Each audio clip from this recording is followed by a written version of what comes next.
mikir bertahun-tahun kita berumah tangga, memangnya abang bisa beliin apa sama saya? Itu juga gerobak kalau nggak ngeridit bang. Kalau nggak ngeridit, memangnya kamu bayar kreditan pakai daun pisang? Saudara hadirin yang saya hormati, ini saya tekankan kepada ibu-ibu karena penyakit perempuan umumnya. Pernah Rasul itu pulang Isra Mi'raj cerita, saya pulang Isra Mi'raj diperlihatkan neraka. Neraka ya Rasul? Lalu bagaimana? Saya lihat kok isinya kebanyakan perempuan. Perempuan. Laki juga tidak sedikit.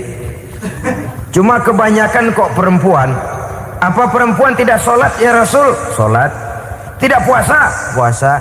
Tidak ngaji? Rajinan dia sama suaminya. Tapi kenapa lebih banyak di sana? Rasul berkata, hunna yakfurnal asir. Penyakit umum dari perempuan tidak pandai berterima kasih kepada suaminya. Ini rupanya penyakit umum dari tahun atu. Saudara hadirin yang saya muliakan, jadi rumah tangga yang didirikan atas dasar mencapai ridho Allah, maka kelihatan dari pasangan suami istri menjadi orang yang pandai bersyukur terhadap nikmat. Bukankah dalam surah Ibrahim ayat 7 Allah berjanji, la in syakartum la azidannakum wa la in kafartum inna azabi lasyadid. Kalau kamu Assalamualaikum warahmatullahi wabarakatuh. Waalaikumsalam warahmatullahi wabarakatuh. Alhamdulillah wassalatu wassalamu ala sayyidina Rasulillah sayyidina wa maulana Muhammad ibn Abdullah wa ala alihi wa sahbihi wa mawalah. La haula wa la quwwata illa billah, amma ba'du. Bapak-bapak, ibu-ibu, saudara-saudara kaum muslimin rahimakumullah. Rumah tangga bahagia menurut agama kita. Sebagaimana yang sama kita maklum bahwa manusia hidup memerlukan idola, memerlukan figur-figur yang akan dijadikan contoh di dalam kehidupannya. Sifat ini dinamakan hubbut taklid atau kecenderungan untuk meniru, dan nampak lebih menonjol pada kehidupan anak-anak remaja atau para pemuda. Siapa yang menjadi idolanya, siapa yang menjadi sentral figur dalam kehidupannya, itulah yang akan dijadikannya sebagai contoh. Kalau idolanya adalah Mick Jagger misalnya, maka tentu yang akan dicontohnya adalah Mick Jagger. Mulai gaya rambutnya, gaya pakaiannya, sampai kepada gaya jalan dan hidupnya. Soal pantas atau tidak pantas urusan nomor 16. Yang penting nyontoh dulu. Inilah kecenderungan daripada manusia. Bagi kita umat Islam, contoh ideal, figur sentral yang sepatutnya jadi idola tidak lain adalah junjungan kita Nabi besar Muhammad sallallahu alaihi wasallam. Beliau menjadi contoh dan panutan oleh karena kepribadiannya yang kompleks.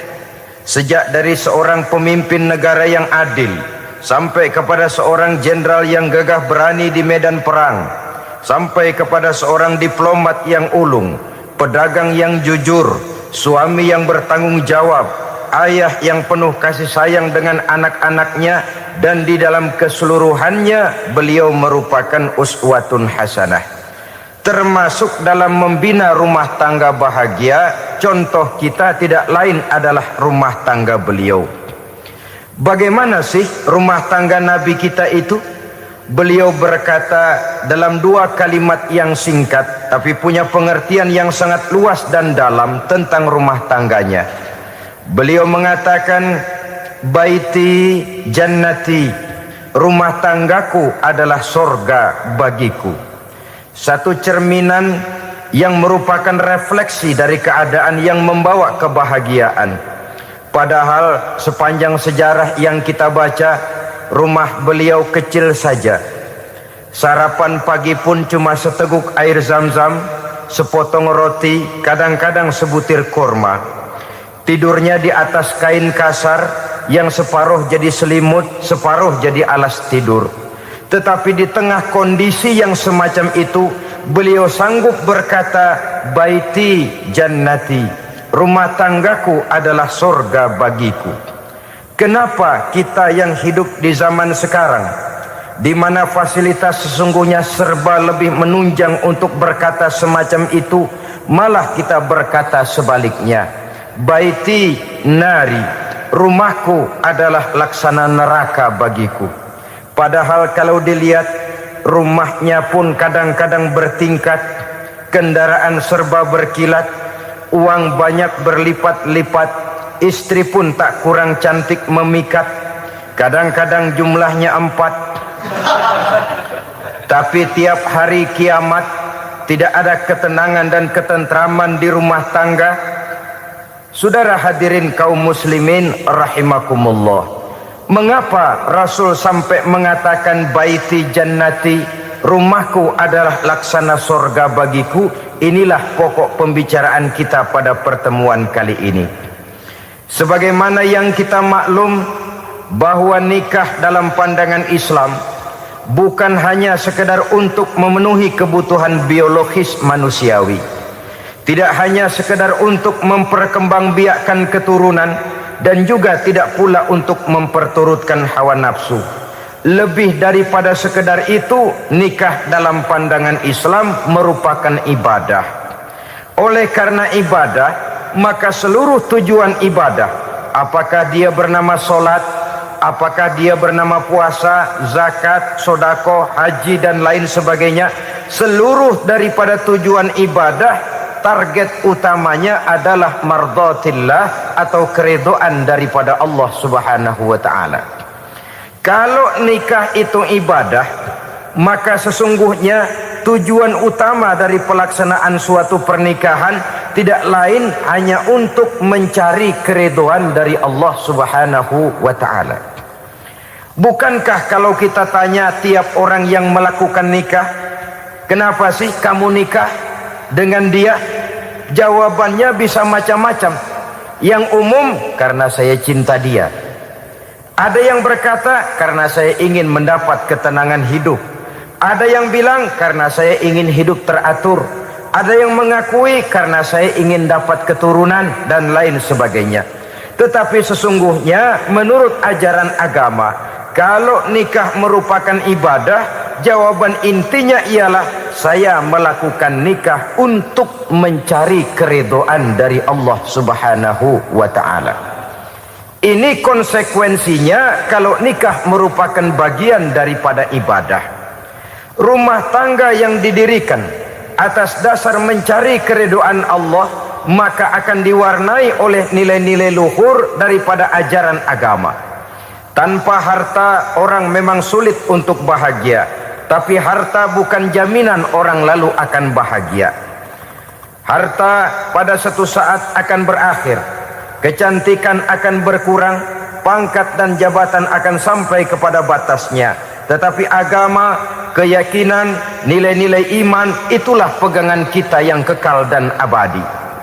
Sebab itu dalam surah Ar-Rum ayat ke-21 Allah Subhanahu wa taala menjelaskan, wa min ayatihi an khalaqalakum min anfusikum azwajan litaskunu ilaiha wa ja'ala bainakum mawaddatan wa rahmah. Dan di antara tanda-tanda kebesaran Allah, dijadikannya bagimu istri-istrimu dari diri kamu sendiri, litaskunu ilaiha, agar kamu bisa hidup tenang bersamanya, wa ja'ala bainakum mawaddatan wa rahmah, dan dijadikannya di antara kamu rasa cinta dan kasih sayang. Umumnya pernikahan terjadi karena mawaddatan warahmah ini, cinta dan kasih sayang. Atas dua dasar itulah rumah tangga didirikan orang. Atas dasar itulah seorang laki-laki dan seorang perempuan memadu janji untuk membagi suka dan duka dalam hidup ini secara bersama-sama. Namun kalau kita renungi ayat ini, Allah tidak hanya menjadikan cinta tapi Allah juga menjadikan kasih sayang. Apa bedanya cinta dan kasih sayang?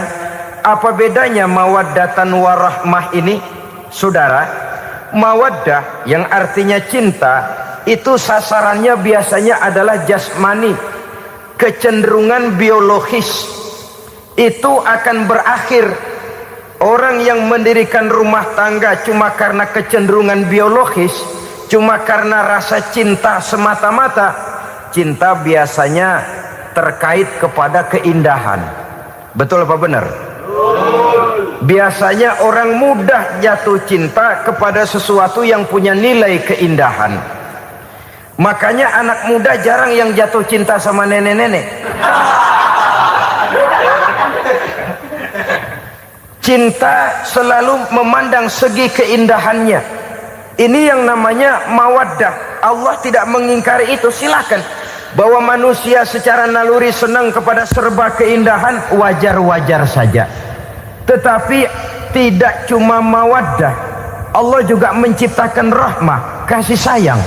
Mawaddah mungkin ada akhirnya, tapi rahmah tidak akan pernah ada akhirnya. Kalau mawaddah adalah berkecenderungan kepada biologis, jasmaniah, maka rahmah kecenderungan kepada nilai-nilai rohani, kepribadian, kejiwaan, dan lain sebagainya. Dikala pernikahan di bawah umur 40 tahun, mungkin masih banyak mawaddahnya, rasa cintanya. Tapi 40 bahkan 50 tahun ke atas, rasanya orang berumah tangga kalau sudah 50 tahun ke atas itu lebih banyak kasih sayangnya ketimbang cinta-cintaannya. Kalau satu rumah tangga hanya didirikan atas dasar mawaddah saja, atas dasar cinta saja, padahal cinta itu terpaut kepada hal-hal keindahan, keindahan satu saat akan menurun. Ya tentu sebagaimana yang kita maklum bersama-sama, belum punya anak memang cantik. Sudah punya anak, kecantikan mulai menurun. Punya anak 2, kulit mulai mengkerut. Punya anak 3, onderdil mulai dol. Punya anak 4, apalagi tidak pandai merawat diri, persis dompet tanggung bulan. Kalau rumah tangga didasarkan kepada rupa yang cantik saja, cinta akan bisa berpindah, paling tidak akan berkurang nilainya. Sebab itu Allah tidak hanya menyediakan mawaddah, warahmah, dijadikannya di hatimu itu tidak cuma sekedar cinta, tapi juga kasih sayang. Nah, kasih sayang inilah apabila berakar dan berurat dari nilai-nilai keagamaan yang akan menopang jalinan rumah tangga bahagia. Mengukuhkan usaha untuk mencapai mardotillah atau keridhaan daripada Allah Subhanahu wa ta'ala. Dengan demikian berumah tangga bukan tujuan. Ini kalau kita lihat dari segi agama.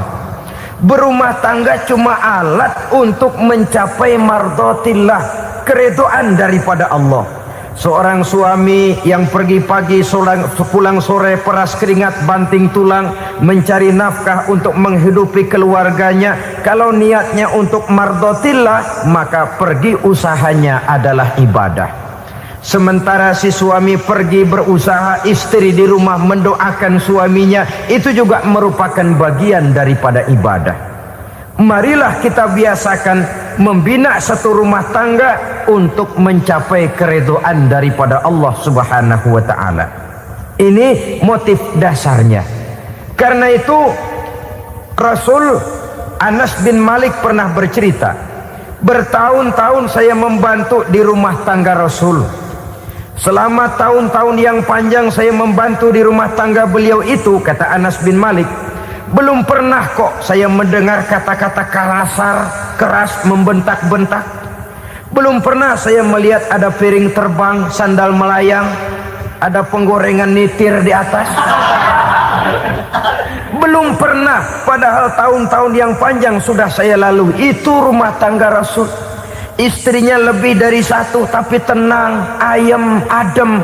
Walaupun gosip selalu ada. Ini loh ya, namanya hidup berumah tangga. Jangankan rumah tangga kita manusia biasa, rumah tangga Rasul pun tidak luput dari gosip yang kita kenal dengan hadisul ifki itu. Itu sampai tercatat dalam sejarah. Tetapi yang jelas dengan istri yang lebih dari satu, rumah tangganya tenang, tentram, adem. Kita di rumah tangga istri satu, seminggu 7 hari, berantemnya 6 hari. Cuma 1 hari gencatan senjata. Saudara hadirin yang saya muliakan, kalau tujuan rumah tangga adalah mardotillah, apa ciri dari suami istri yang menegakkan rumah tangga untuk mencapai ridho Allah itu? Pertama, sepasang suami istri yang membina rumah tangga semata-mata untuk mencapai keridhaan Allah, cirinya yang pertama, bersyukur apabila beroleh nikmat. Ini ciri yang pertama. Bersyukur kepada Allah, kepada sesama berterima kasih. Suami berterima kasih kepada istri, bertahun-tahun didampingi hidupnya, dicucinya pakaiannya, dimasaknya makanannya.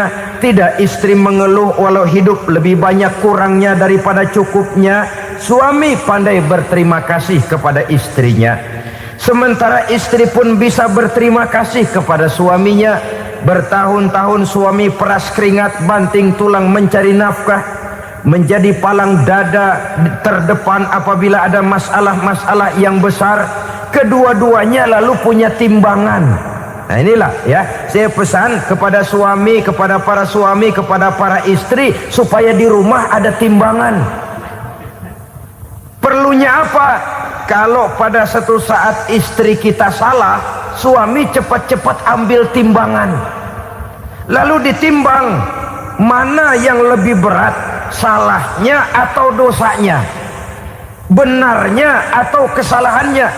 Ini istri saya jasanya begini, lalu jasanya begini, salahnya ini, mana yang lebih besar, jasanya atau salahnya? Dengan adanya timbangan, maka keputusan akan objektif. Tapi kalau timbangannya emosi, salah sedikit saja sudah main bentak, main usir, akhirnya keputusan akan mendatangkan kerugian. Sebaliknya, kalau suami yang salah, istri ambil timbangan, ditimbang mana lebih besar, jasanya atau salahnya. Jangan sampai nanti terjadi pepatah, panas setahun habis dihapus oleh hujan 1 hari. Jasa istri yang puluhan tahun hapus oleh kesalahannya yang sedikit, atau jasa suami yang bertahun-tahun hapus oleh kesalahannya yang sebenarnya tidak seberapa. Akibat apa itu terjadi? Karena tidak adanya timbangan. Dari rasa bersyukur dan dari rasa berterima kasih ini, saudara-saudara, akan timbullah sifat saling menghargai. Suami menghargai istri, istri pun menghargai suami. Istiqomah, dikasih uang 5.000 senyum, dikasih uang 500 senyum. Itu namanya istri yang pandai bersyukur. Kalau tidak, 5.000 nyengir, 500 manyun. Tahu manyun? Kayak bemok nyari setoran, monyong saja. Ada sikap istiqomah di dalam membina kehidupan berumah tangga ini. Lalu mengerti posisi suami, ini termasuk tanda berterima kasih. Suami saya itu kerjanya apa, golongannya apa, gajinya sebulan berapa. Atas dasar itu lalu istri menjadi istri yang tahu diri. Walaupun suami harus menyenangkan istri, istri pun hendaknya nimbang, tahu batas kemampuan suami. Kemauan mungkin tidak terbatas, tapi kemampuan sangat terbatas. Kalau suami pegawai kecil, ya mintalah yang kecil-kecil. Kalau suami pegawai rendah, mintalah yang sesuai dengan kemampuannya. Jangan suami gajinya cuma 50.000 sebulan, istri menuntut minta dibeliin gelang yang kayak pelek beca. Tentu sudah overacting namanya. Saudara hadirin yang saya muliakan, kunci awalnya bersyukur kepada Allah. Kalau sudah bisa berterima kasih kepada manusia, hati ini akan mudah bersyukur kepada Allah. Rumah tangga yang pandai bersyukur, berapapun kecilnya nikmat, bukan kecilnya yang dia lihat, tapi karunia Allah yang dinilai. Sehingga dari rasa berterima kasih kepada manusia akan timbullah rasa syukur kehadirat Allah Subhanahu wa ta'ala. Itu yang sering diistilahkan orang, kalau dia punya mobil, dia berkata alhamdulillah kita punya mobil, tetangga kita cuman punya motor. Kalau dia punya motor, syukur kita punya motor, tetangga kita cuman punya sepeda, kemana-mana kekejek melulu. Kalau dia punya sepeda, alhamdulillah punya sepeda, tetangga kita sebelah nggak punya apa-apa, kemana jalan kaki saja. Kalau dia jalan kaki, alhamdulillah kita masih bisa jalan. Tetangga kita sebelah lumpuh bertahun-tahun nggak kemana-mana. Kalau dia lumpuh, alhamdulillah kita masih hidup. Tetangga kita kemarin mati nggak balik lagi.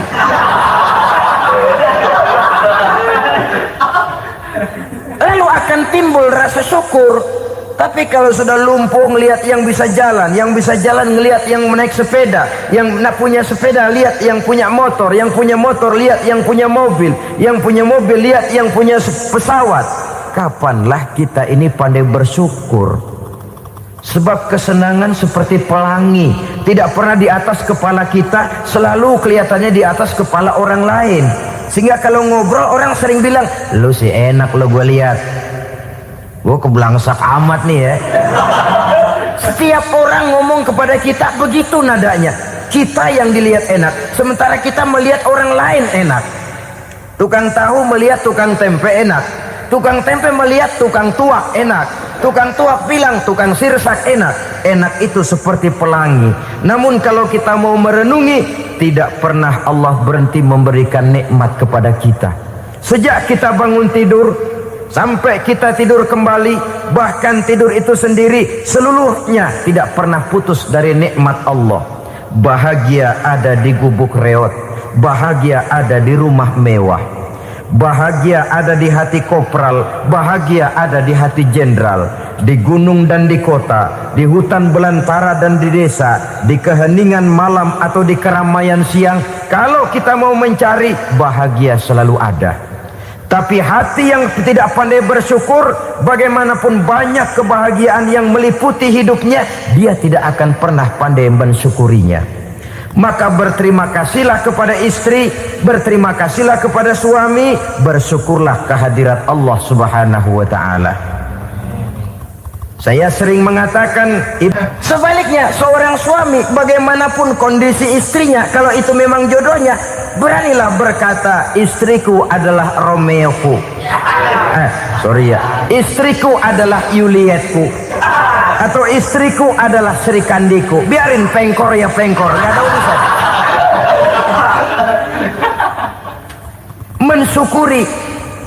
Kalau tidak mensyukuri, yang timbul lalu sesalan. Kalau sudah sesalan, mudah umpat mengumpat, caci mencaci dalam rumah tangga, lalu terjadilah kegaduhan. Ketenangan sulit kalau sudah tidak ada unsur saling menghargai itu. Lebih celaka lagi kalau sudah mengarah kepada penyesalan. Kata istrinya, bang gue nyesel kawin sama lu. Suami digituin mungkin gede kepalanya. Kalau lu nyesel apalagi gua, makin nyesel.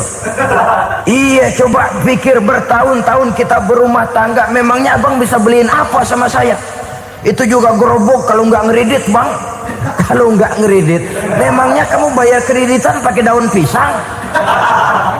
Saudara hadirin yang saya hormati, ini saya tekankan kepada ibu-ibu karena penyakit perempuan umumnya. Pernah Rasul itu pulang Isra Mi'raj cerita, saya pulang Isra Mi'raj diperlihatkan neraka. Neraka ya Rasul? Lalu bagaimana? Saya lihat kok isinya kebanyakan perempuan. Perempuan. Laki juga tidak sedikit.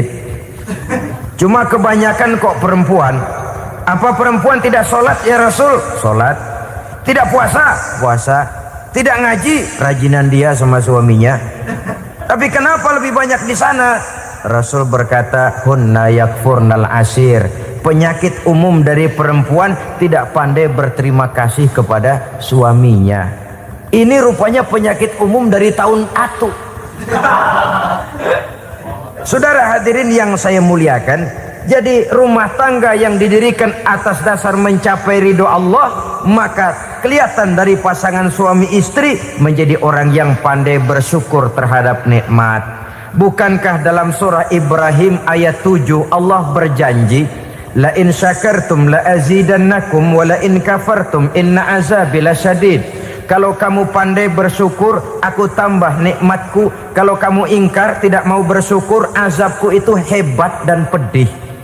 Rumah tangga yang suami istrinya tidak bersyukur disiksa oleh perasaannya sendiri. Tetangganya dapat nikmat, dia yang meriang. Tetangganya dapat kesenangan, dia yang sakit hati. Dia tidak melihat nikmat yang diberikan kepadanya. Nikmat yang orang lain punya aja yang diincar. Nikmat orang lain aja dihitung-hitung. Tangga kita, si Ano baru habis beli yang sebelah belilir habis beli kukusan. Cuma sekedar kukusan saja. Orang lain beli apa-apa jadi bahan diskusi di rumahnya. Orang lain saja yang diusut. Timbul dendam kesumatnya, timbul hasutnya. Dia tidak bersyukur dengan nikmat yang ada dalam rumah tangganya. Isi rumah tangga semacam itu disiksa oleh perasaan hasutnya sendiri. Jauh dari kebahagiaan, kering hatinya, miskin jiwanya, merana batinnya. Kalau sudah ke sana, jauhlah rumah tangga dari pantulan sinar kebahagiaan. Saudara-saudara, kita lihat rumah tangga Rasul. Dari rumah yang kecil, dari tempat tidur yang sarapnya kain kasar, separuh jadi selimut lagi, keluar ucapan baiti jannati.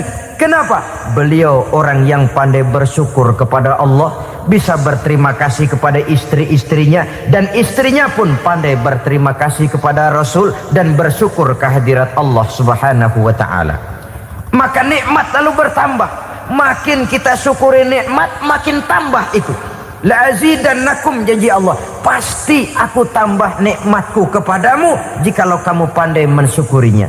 Tapi kalau kamu ingkar, tidak pandai bersyukur, awas, nikmat bisa berubah menjadi azab kalau kita tidak pandai-pandai mensyukurinya. Jadi cirinya yang pertama, rumah tangga bahagia itu apabila suami istri pandai bersyukur terhadap nikmat yang diberikan oleh Allah Subhanahu wa ta'ala. Satu.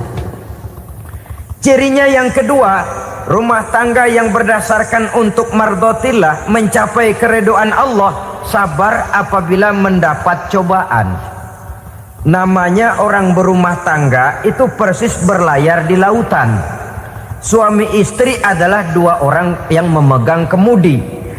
Kalau berlayar ombak tenang, angin bertiup sepoi-sepoi basah, lalu bila malam datang bulan bersinar, bintang gemintang gemerlapan, berlayar memang nikmat.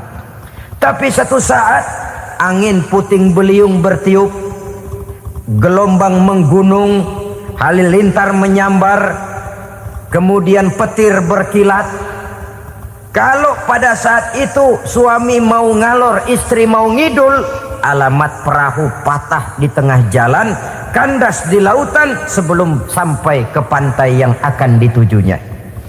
Oleh karenanya perlu kekompakan. Maka sejak awal seharusnya dalam akan membina rumah tangga yang bahagia, itu lebih baik bicara yang pahit-pahit saja, supaya terjadi kesamaan langkah apabila menghadapi kesulitan dan cobaan. Sabar apabila mendapat cobaan. Rumah tangga seperti kapal di lautan tadi tidak akan sunyi dari hantaman gelombang, tidak akan sepi dari tiupan angin topan, dari kilatan petir, dari sambaran halilintar. Baik suami, baik istri harus sabar menghadapi kesulitan. Kadang kesulitan dari segi ekonomi, kadang kesulitan dari segi mengarahkan dan mendidik anak-anak, kadang kesulitan karena banyak orang yang hasut dengan kita, kadang kesulitan berbagai macam lah yang menyebabkan kesulitan. Rumah tangga yang bertujuan mencapai ridho Allah sabar menghadapi segala macam kesulitan.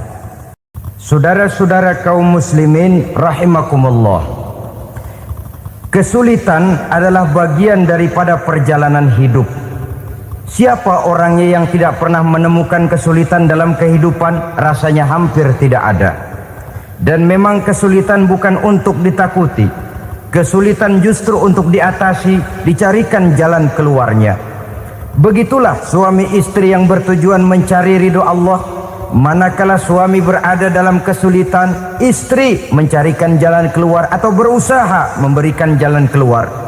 Sebaliknya, manakala istri dalam kesulitan, suami bisa mencarikan jalan keluarnya. Sabar dalam menghadapi segala macam kesulitan. Dalam surah Luqman ayat 17, Allah Subhanahu wa taala berfirman, "Wasbir 'ala ma asabak, inna dzalika min azmil umur." Dan bersabarlah terhadap apapun yang menimpa kamu. Bersabarlah terhadap segala kesulitan yang kamu hadapi, karena sesungguhnya yang demikian itu merupakan sebagian dari perkara-perkara yang telah ditetapkan oleh Allah Subhanahu wa taala. Saudara-saudara kaum muslimin yang berbahagia, kunci sabar sesungguhnya terletak pada keyakinan bahwa segala sesuatu berasal dari Allah dan segalanya akan kembali kepada Allah Subhanahu wa taala. Rumah tangga yang sabar di dalam menghadapi kesulitan-kesulitan biasanya akan lebih mudah mencari jalan keluar. Tapi kalau sedikit kesulitan datang, kita tertimpa oleh kepanikan, oleh kegelisahan, dan oleh ketakutan yang tidak beralasan, maka kesulitan itu bukan saja tidak dapat diatasi, malah rasanya akan menjadi semakin besar di dalam kehidupan kita. Tidak ada rumah tangga yang tidak pernah berhadapan dengan kesulitan, bagaimanapun besarnya rumah tangga itu. Itulah sebabnya kita memerlukan orang lain. Hidup berumah tangga itu seperti orang punya mata. Kalau mata kita kelilipan, kalau mata orang lain kelilipan, gampang kita tiup. Tapi kalau mata kita sendiri yang kena kelilipan, tentu kita memerlukan orang lain untuk meniupnya. Oleh karenanya, suami istri harus saling mencarikan jalan keluarnya. Walaupun kerjanya berbeda, suaminya pergi mencari nafkah, istrinya berdoa di rumah. Kalau perlu melakukan sholat duha, mendoakan agar usaha suaminya dimudahkan, dan begitu selanjutnya. Sehingga dengan adanya kebersamaan, walaupun tidak selalu bersama-sama, maka masing-masing melaksanakan tugas dengan tenang dan merasa yang satu berbuat untuk kepentingan yang lain. Inilah cirinya yang kedua, sabar bila mendapat dan berhadapan dengan segala macam kesulitan. Kadang orang mendapat kesulitan itu berkeluh kesah. Bukan berkeluh kesah, tapi mencari jalan keluar dan mengambil hikmah yang ada di dalamnya apa. Karena bukan kemudahan, kesulitan yang membuat orang dewasa. Bukan kemudahan, tapi kesulitan yang membuat orang berpikir dinamis, kreatif. Kalau seluruh jalan yang kita tempuh mudah saja, gampang saja, rasanya monoton kita ini. Kehilangan dinamika dalam perjuangan. Kesulitan yang membuat orang matang, kesulitan yang menempa kepribadian untuk lebih dewasa menghadapi bahtera kehidupan, membuat pandangan makin arif, wawasan makin luas, dan analisa semakin tajam. Sama saja dalam hidup. Sesungguhnya pujian sering menjadi racun, dan caci maki kalau kita tanggapi secara positif sering membuat kita makin dewasa. Jarang orang berpikir kalau dipuji, tapi baru dia merenung dan mencari diri setelah dicaci maki dan dikritik habis-habisan. Walaupun watak umum manusia senang dipuji, marah kalau dicaci maki. Biasanya kalau ketemu cewek cakep kita bilang, "Kamu cakep deh." Dia paling bilang, "Ah, abang bisa aja." Walaupun dia bilang, "Ah, abang bisa aja," hidungnya mah tetap mekar. Senang kalau dipuji, itu kecenderungan manusia.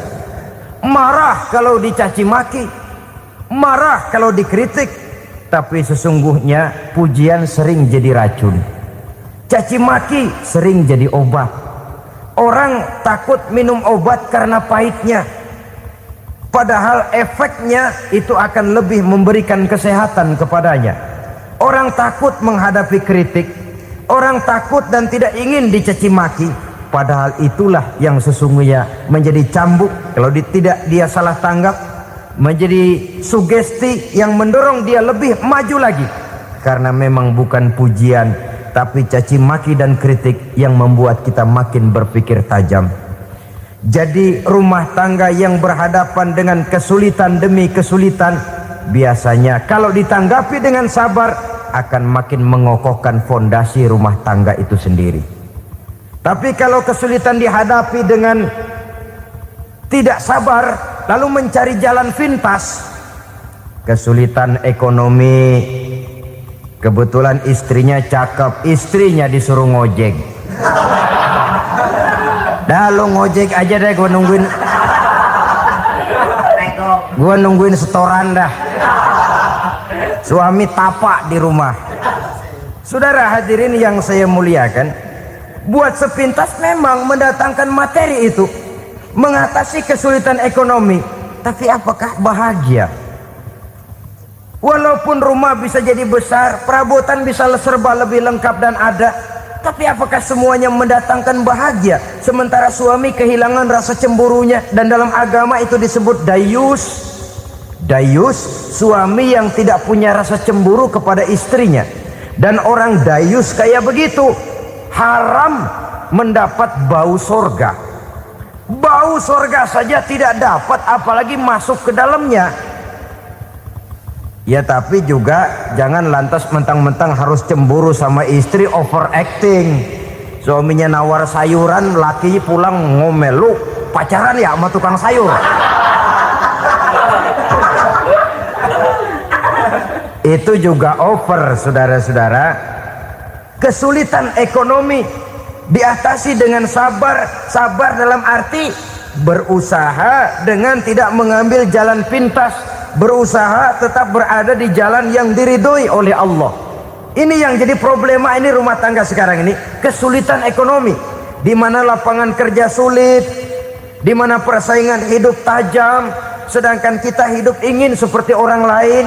Kita mudah gelap mata, mudah picik pandangan, mudah sulit pertimbangan, lalu mengambil jalan pintas. Kadang menjual akidah, menjual keimanan. Kebetulan pendaringan kering, ada yang nawarin beras 3 liter sama supermi 2 bungkus. Hari Minggu diajak ke gereja mau. Itu iman kena beras 3 liter telap. Kesulitan ekonomi, saudara-saudara, sehingga Imam Ali pernah berkata, kadal fakru ayyakuna kufron. Kemiskinan memang mudah membawa orang kepada kekafiran, kepada perbuatan-perbuatan yang bisa mengundang kekafiran. Oleh karena itu dalam tamsil lain beliau berkata, kalau ada ular dan ada kemiskinan, kemiskinan yang saya getok lebih dulu, kemiskinan yang saya bunuh lebih dahulu. Karena kemiskinan mudah membawa orang kepada kekufuran. Bagaimanapun sulitnya ekonomi yang dihadapi dalam rumah tangga, percayalah satu saat jalan keluarnya mesti ada. Mesti ada. Jangan sampai mengambil jalan pintas yang membuat kita keluar dari jalan yang ditinjau dari segi kemasyarakatan pun mendatangkan aib, ditinjau dari kehormatan berkeluarga pun mendatangkan nista, ditinjau dari segi ekonomi pun barangkali tidak akan mendatangkan kelimpahan materi. Jalan pintas pada umumnya, saudara-saudara, hanya memberikan kenikmatan yang sekejap. Dan apalah itu artinya kalau harus mengorbankan kesenangan yang abadi dan kekal. Kadang-kadang mengorbankan anaknya sendiri, anaknya dikomersilkan. Pokoknya siapa yang nyamper lu berangkat aja dah. Asal pulang nenteng pisang sama jeruk sebongsang, orang tua udah anteng aja udah. Saudara hadirin yang saya muliakan, Setiap kita selalu berhadapan dengan kesulitan. Karena itu rumah tangga yang bertujuan mencapai mardhatillah, mereka sabar dalam menghadapi kesulitan. Tidak ada beras, puasa saja, puasa sunnah. Puasa sunnah, lapar tapi ada pahalanya. Daripada tidak puasa lalu ngegerundel, brengsek Tuhan. Gue sembahyang melulu, lapar juga. Sudah lapar tidak berpahala. Bukankah Rasulullah sendiri kalau pulang ke rumah Aisyah lalu berkata, ya Humairah, ada makanan hari ini? Ada makanan yang enggak ada bang. Alhamdulillah, kalau begitu saya puasa. Pulang dari mana-mana perut lapar, mau makan tidak ada makanan, bukan marah, bukan ngamuk, puasa. Maka boleh puasa sunnah, niatnya udah siang, jam 10, jam 11, asal dari pagi belum makan apa-apa. Niatnya jam 10, sah, dengan catatan dari pagi belum makan apa-apa. Jangan sudah sepiring setengah baru niat, itu lain. Itu ngojek namanya itu. Pengertian dalam kesulitan. Satu malam beliau pulang dari masjid agak larut. Habis ngajar banyak yang bertanya, ketuk pintu, Assalamualaikum, Assalamualaikum. 3 kali beliau memberi salam, tidak ada jawaban, tidak dibukakan pintu. Rupanya istri beliau lelah bekerja di waktu siang, tidurnya pules benar.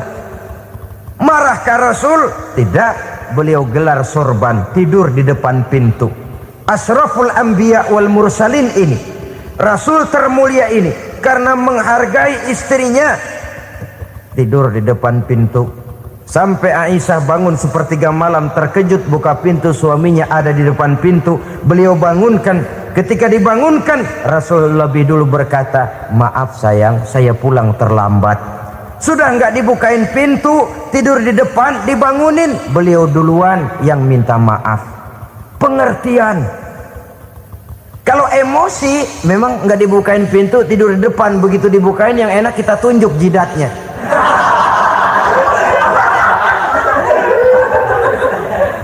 Saudara hadirin yang saya muliakan, kesulitan di dalam kehidupan merupakan bagian daripada kehidupan. Bukan untuk ditakuti, tapi untuk diatasi.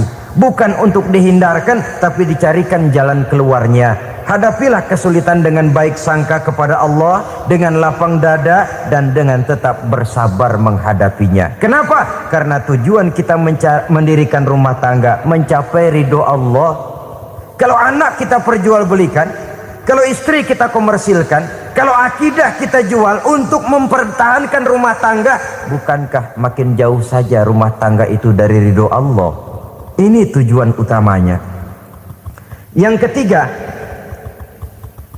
rumah tangga yang bertujuan mardhatillah itu, suami istri yang merupakan fondasi di rumah tangga, suami sebagai pemimpin, istri sebagai pembina, selalu musyawarah dalam menyelesaikan persoalan.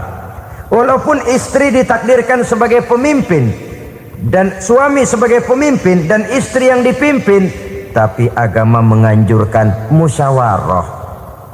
Jangan mentang-mentang istri nyari duit, suami nyari duit, lalu menteleng. Segalanya mau diktator, segalanya mau sendiri. Rumah tangga yang bertujuan mencapai ridho Allah selalu didirikan atas dasar musyawarah. Sehingga apabila sesuatu itu dihasilkan dari suasana musyawarah, tidak akan melahirkan penyesalan di belakang hari. Kalau tidak, berjalan menurut seleranya masing-masing, belakangan timbul penyesalan, akhirnya main salah menyalahkan. Kalau sudah saling salah menyalahkan, itu artinya sudah saling mengungkit kekurangan masing-masing. Akibatnya tidak ada lagi saling menghargai. Jadi dengan demikian musyawarah di dalam menyelesaikan persoalan. Menghadapi kesulitan ekonomi, musyawarah. Menghadapi kenakalan anak, musyawarah. Akan membeli ini dan itu, sebaiknya juga musyawarah. Kalau merupakan hasil musyawarah, maka saudara-saudara, hasilnya pun akan dihadapi oleh bersama. Enak rasakan bersama, tidak enak rasakan bersama. Kenapa? Tadinya musyawarahnya bersama-sama juga. Lah kalau hasil sendirian, giliran enak mungkin yang satu mau ikut, giliran tidak enak yang satu nuding, gua kata juga apa? Kan begitu akibatnya kalau tidak berdasarkan musyawarah lebih dahulu. Maka insya Allah hasil musyawarah ini setidaknya tidak akan mendatangkan sesalan di belakang hari nantinya. Saudara-saudara kaum muslimin rahimakumullah. Ciri yang keempat, sepasang suami istri yang bertujuan mencapai ridho Allah dalam upaya mencapai rumah tangga bahagia itu tawakal apabila mempunyai rencana. Tawakal berserah diri kepada Allah, bukan berserah diri dalam artian mutlak yang mengarah kepada fatalism atau predestination. Kita sering mengartikan tawakal secara salah. Belum apa-apa sudah menyerahkan diri kepada Allah.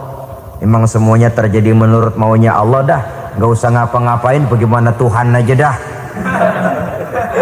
Lapar juga nggak usah makan, kalau takdirnya kenyang pan kenyang.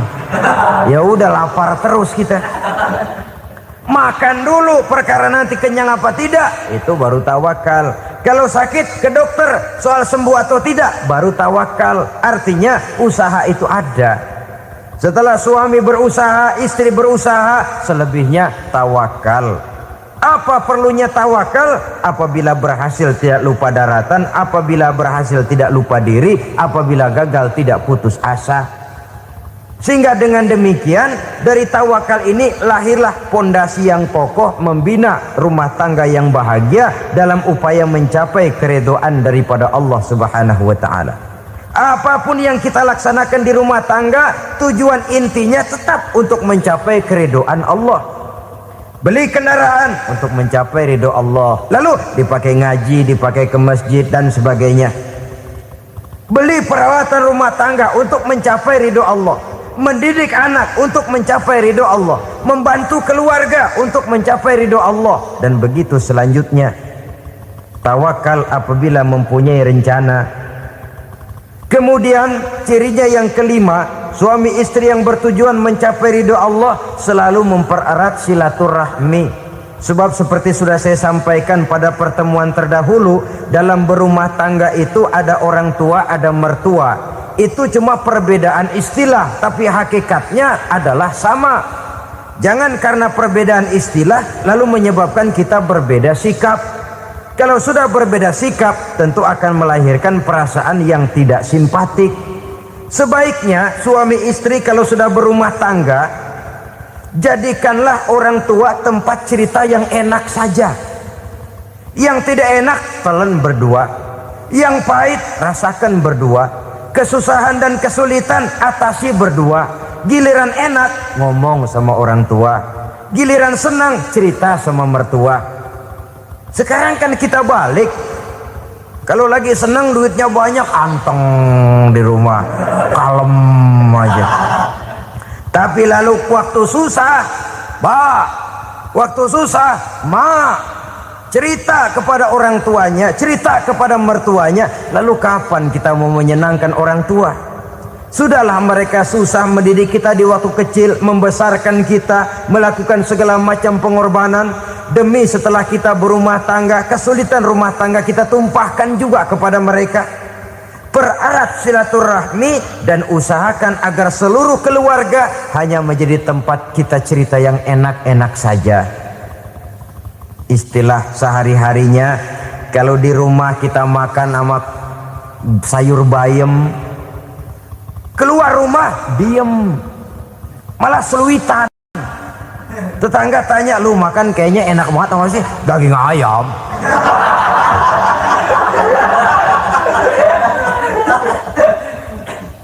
Lalu tetangga kan akan berbisik, itu makannya tuh orang enak bener ya, rumah tangganya tiap hari makan sama daging ayam.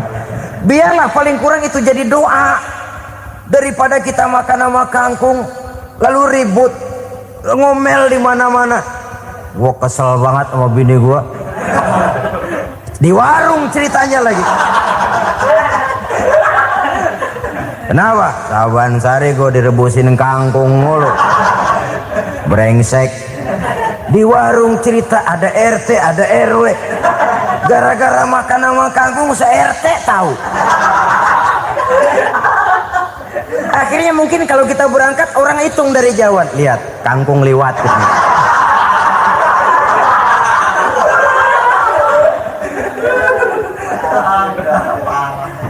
Bisa menjaga yang disebut security informasi, rahasia rumah tangga. Bahkan pernah saya berikan contoh karena ingin menghargai. Suami beliin kain batik buat istrinya. Istri tahu begitu sepintas, nih kain jelek nih. Tapi karena mau menyenangkan suaminya, dia bohong. Bagaimana bu, kain yang bapak beliin? Aduh bagus bener pak. Bagus sekali itu kain. Warnanya pak emang yang model begitu tuh. Tetangga kita mana ada yang pakai kain begitu pak. Ya emang nggak ada, jelek. Menghargai. Sebab kalau waktu itu si istri jujur, yang timbul sakit hati suami. Bagaimana bu kain yang saya beliin? Goblok lo. Kain begitu dibeliin di pasar juga banyak 1.400, campur odol lagi. Sudahlah suami punya niat baik, sampai rumah digoblok-goblokin, tidak ada lagi rasa saling menghargainya. Begitu pentingnya mempererat silaturahmi ini sampai Nabi berpesan, isnani la yanzurullahu ilaihima yaumal qiyamah qati'ur rahim wa jarus su'. Ada dua golongan manusia yang di akhirat nanti tidak akan dilihat oleh Allah, tidak akan diopeni oleh Allah, didiemin aja. Siapa mereka? Pertama, orang yang suka memutuskan silaturahmi. Yang kedua, tetangga yang jahat dengan tetangganya. Dua golongan manusia ini, pemutus silaturahmi, kemudian juga tetangga yang jahat dengan tetangganya, ini tidak akan dipandang oleh Allah di hari akhirat nanti. Jadi pererat silaturahmi, sebab kita ini zon politikan, makhluk yang bermasyarakat, yang tidak bisa hidup sendirian. Setiap kita memerlukan orang lain. Kita disebut kaya karena ada yang miskin. Kita disebut alim karena ada yang awam. Kita disebut berkuasa karena ada rakyat jelata. Tanpa rakyat tidak ada penguasa. Tanpa yang miskin tidak ada orang kaya. Kalau tidak ada yang jelek, siapa yang bilang cakep? Karena ngimbangi. Saudara hadirin, atas dasar ini mestinya kita selalu bersyukur dalam segala posisi. Tidak lalu salah terima kepada karunia yang diberikan Allah kepada kita. Saudara hadirin yang saya hormati, pererat silaturahmi, jadikan orang-orang tua kita tempat kita cerita yang enak-enak saja. Yang tidak enak, telan sendiri, usahakan sendiri, carikan jalan keluarnya sendiri. Setidaknya ya diam sajalah. Kalau belum bisa membalas budi baik orang tua, setidaknya jangan menyakiti hati orang tua kita. Sudah lelah dan payah dia mengasuh kita, membesarkan kita, merawat kita, demi setelah kita berumah tangga, seluruh kesulitan kita bawa lagi kepadanya. Karena itu buat para istri juga ini perhatian. Kalau dimarahi suami, jangan cepat-cepat pulang ke rumah orang tuanya. Nggak boleh diomelin dikit, main buntal aja. Gua pulang dah. Pulang. Sampai sana cerita habis-habisan, dikucek kejelekan suaminya. Nanti 2-3 hari balik aja lagi. Kan nggak lucu jadinya. Saudara hadirin, begitu juga suami. Mencaci maki habis istrinya, 2-3 hari bayar aja lagi. Konyol, istrinya sudah dicaci maki habis-habisan, dijeleki leluhur-leluhurnya, 2-3 hari baik lagi, mesraan lagi. Kata bininya dalam hati, gua lu jelekin juga, lu pakai juga, payah.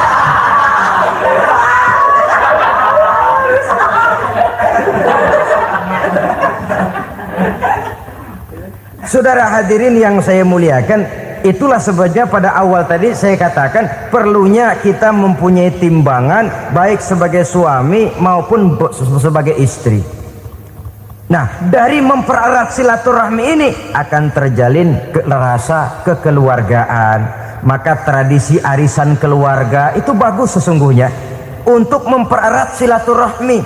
Cuma celakanya bukan silaturahmi yang jadi tujuan, arisannya itu yang jadi tujuan. Akibatnya apa? Kalau belum narik mah semangat banget datang dah. Begitu udah narik aja udahan. Itu celakanya. Akhirnya silaturahminya jadi nomor 2, arisan semata-mata yang menjadi tujuan. Sesungguhnya itu bagus untuk mempererat silaturahmi. Karena kalau kita dengan kita sesama saudara sudah tidak saling mau mengenal, bagaimana dengan anak-anak kita? Bagaimana dengan cucu-cucu kita? 2-3 generasi yang akan datang tentu akan lebih saling tidak mengenal lagi. Baiklah ya, yang keenam, suami istri yang bertujuan untuk mencapai keridhaan Allah itu selalu berusaha tolong menolong di dalam kebajikan. Sebab Allah pesankan itu di dalam Al-Maidah ayat 6, wa ta'awanu 'alal birri wat taqwa wa la ta'awanu 'alal itsmi wal 'udwan. Bertolong-tolonganlah kamu di dalam kebaikan, di dalam bertakwa kepada Allah. Jangan bertolong-tolongan di dalam maksiat, di dalam dosa, dan di dalam usaha yang menimbulkan permusuhan. Kalau suami marah kepada seseorang, istri jangan ngipasin.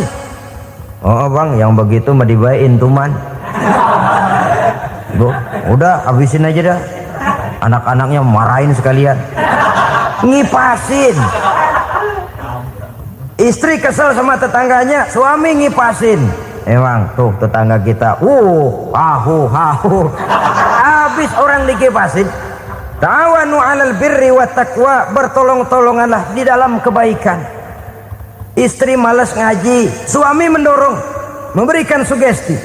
Suami malas berusaha, istri memberikan sugesti. Saling tolong menolong di dalam kebaikan dan takwa, dan jangan tolong menolong dalam dosa dan permusuhan. Kata suami, Bu, daripada kita melarat terus hidup, kita piara tuyul yuk. Kata istrinya, nah ini sudah menyimpang bang. Bersabarlah, bagaimanapun insya Allah kita tidak akan mati kelaparan. Piara tuyul itu nanti jadi pindah akidah, merusak iman, berteman dengan setan. Apalah artinya kekayaan dan kesenangan sebentar kalau harus mengorbankan kekayaan dan kesenangan yang abadi. Ini sudah alal ismi wal udwan, sesuatu yang mengandung dosa. Saudara hadirin yang saya hormati, kemudian yang keenam, berbaik sangka. Baik suami maupun istri sama-sama saling berbaik sangka. Suami melepas istri, istri melepas suami dengan hati yang ikhlas. Suami meninggalkan istri di rumah dengan jiwa yang bersih dan rasa yang aman. Ada rasa baik sangka, dan ini modal dasar. Kalau sudah dilandasi oleh buruk sangka, tentu yang lahir nanti adalah perasaan-perasaan yang tidak baik. Akibatnya sangat tidak menguntungkan.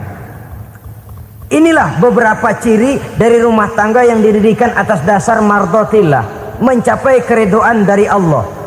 Nanti akan menyusul tujuan berikutnya, diantaranya mendapat keturunan, diantaranya lagi mendatangkan gairah untuk lebih berusaha mencari rezeki karena sudah merasa punya tanggung jawab berupa anak dan istri. Mempererat silaturahmi itu cuma tujuan-tujuan sekundernya saja. Tujuan primernya kita melakukan suatu nikah untuk mencapai keridhaan dari Allah Subhanahu wa taala. Silakan punya istri cantik, kaya, tapi tujuan utamanya kita membina rumah tangga untuk mencapai ridho dari Allah. Karena itu dasarnya mawaddatan warahmah. Jangan cuma cinta, tapi juga kasih sayang.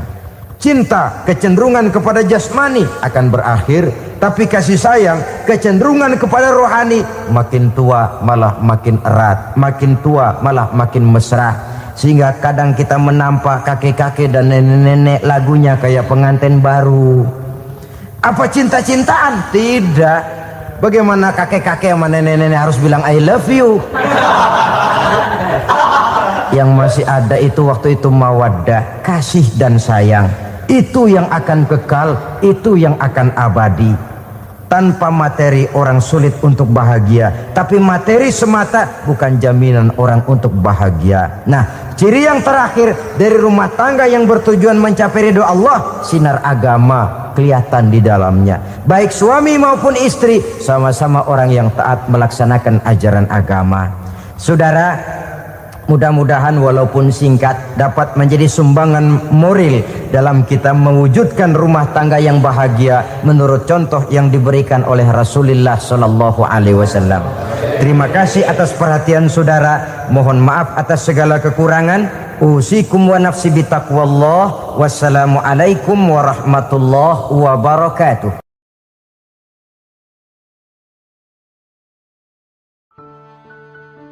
Assalamualaikum warahmatullahi wabarakatuh. Bismillahirrahmanirrahim. Alhamdulillahi rabbil alamin.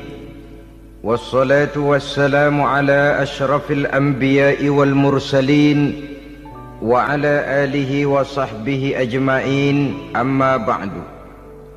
Saudara-saudara kaum muslimin rahimakumullah, salah satu dari misi Islam ialah mengangkat harkat dan martabat manusia yang sebelumnya dibedakan oleh warna kulit, oleh suku bangsa dan bahasa. Seluruhnya diikat dengan satu akidah, menghilangkan perbedaan akibat warna kulit, suku bangsa dan bahasa. Termasuk dalam upaya itu betapa Islam telah mengangkat harkat dan martabat kaum wanita. Maka pada pertemuan kali ini kita akan membicarakan tentang peranan wanita sepanjang pandangan agama. Sebelum Islam datang, nasib perempuan nyaris hanya berputar di segitiga saja. Dapur, sumur, kasur. Kasur, sumur, dapur. Seolah-olah wanita terpaut dengan 3 itu tadi. Seolah-olah wanita tidak bisa berbuat lebih banyak daripada itu. Bahkan di tengah masyarakat jahiliyah, bayi perempuan mendatangkan aib sehingga mereka lalu dikubur hidup-hidup. Maka datang Islam dengan tegas mencanangkan satu revolusi yang mengangkat harkat dan martabat kaum wanita. Nabi bersabda, "An-nisa'u imadul bilad, iza saluhat saluhal bilad, wa iza fasadat fasadal bilad." Wanita adalah tiang negara. Jikalau baik wanita, baiklah negara. Jikalau rusak wanita, hancurlah negara. Dalam berbagai ayat Al-Quranul Karim menjelaskan tentang wanita dan peranannya. Al-Quran bercerita tentang Siti Hawa. Al-Quran bercerita tentang anak perempuan Nabi Adam, Iklimah dan Labuda, yang menyebabkan Habil dan Qabil saling berbunuh-bunuhan. Al-Quran menceritakan bagaimana ibunya Nabi Musa mendapat wahyu untuk menghanyutkan anaknya di hilir sungai Nil. Al-Quran bercerita tentang Siti Maryam, ibu daripada Nabi Isa. Al-Quran bercerita tentang 2 putri Nabi Yusuf, yang akhirnya salah satunya menjadi istri daripada Nabi Musa. Pun Al-Quran bercerita tentang Ratu Balkis, seorang wanita yang menjadi penguasa di negeri Sabah, yang demikian besar pengaruhnya dan wawasannya. Dan banyak lagi Al-Quran menceritakan keadaan kaum wanita, sampai-sampai dalam Al-Quran ada satu surah yang dinamakan surah An-Nisa. Ini seluruhnya berarti bahwa Al-Quran telah menempatkan kaum wanita dalam satu posisi yang mulia dan terpuji. Al-Quran memberikan emansipasi, bahwa wanita berhak mengejar kemajuan sebagaimana halnya kaum laki-laki. Tetapi sungguh pun demikian, Al-Quran tetap memberikan batasan-batasan sepanjang emansipasi itu tidak bertentangan dengan kodrat kewanitaan itu sendiri. Kalau persamaan dan kemajuan, kalau emansipasi dan hak asasi sudah tidak sesuai lagi dengan kodrat kewanitaan, pada akhirnya bukan mengangkat harkat dan martabat kaum wanita, justru malah merendahkan derajat dan martabat kaum wanita itu sendiri. Seperti sebagian besar wanita ini, mereka berteriak menuntut tentang persamaan hak, tapi mereka melupa apa batasan daripada persamaan hak itu sendiri. Sesungguhnya Islam dengan segala konsepsinya yang mengangkat martabat kaum wanita itu memberikan keleluasaan kepada kaum wanita untuk maju bersama laki-laki sepanjang tidak menginjak-injak kodrat kewanitaan itu sendiri. Kalau sudah sampai kepada menginjak kodrat kewanitaan, maka akan merendahkan martabat kaum wanita. Sebab apa?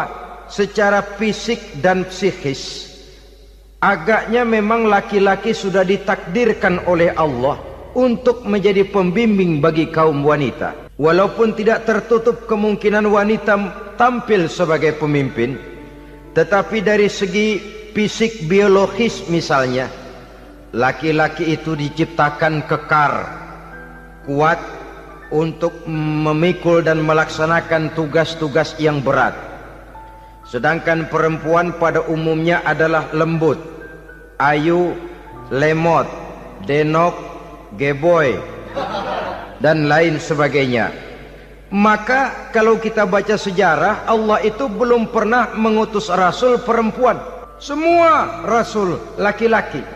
Sebab apa? Secara fisik biologis tugas kerasulan lebih dimungkinkan oleh seorang laki-laki.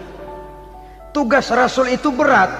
Kadang-kadang perang, dicaci maki, berhadapan dengan ujung tombak, ujung pedang dan lain sebagainya. Makanya seluruh rasul laki-laki, dan Allah belum pernah mengutus rasul perempuan. Dari segi lain, perempuan itu banyak terhalang untuk melaksanakan ajaran agama. Misalnya 1 minggu dalam sebulan perempuan itu terkena cuti khusus, mengalami masa menstruasi, tidak sholat, tidak puasa, tidak melaksanakan ajaran agama yang tidak dibolehkan pada saat menstruasi itu. Kalau ada rasul perempuan, lalu saat malaikat akan menyampaikan wahyu, kebetulan rasulnya sedang wah, itu bisa balik-balik lagi malaikat Jibril ke langit itu. Mau turun nyampein wahyu, balik lagi ke atas, ditegur, kenapa balik lagi Jibril? Rasulnya lagi head.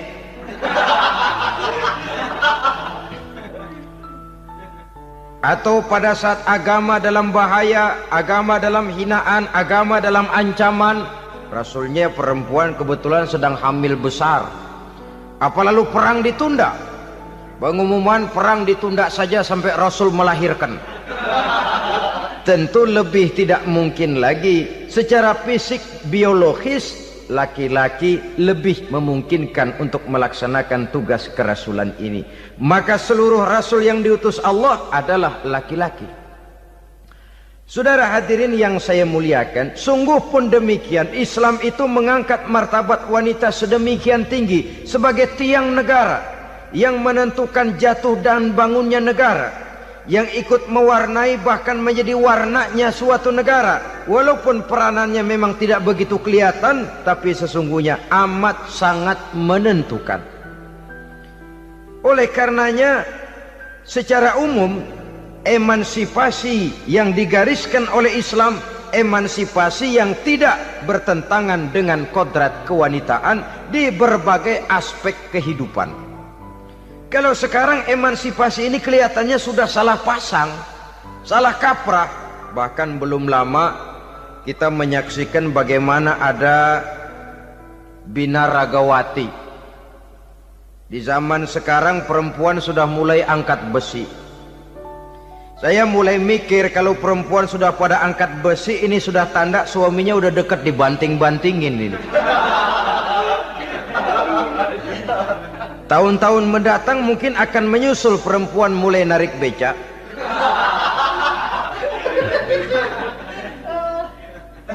Nampaknya kan sudah tidak lagi mengindahkan kodratnya sebagai wanita.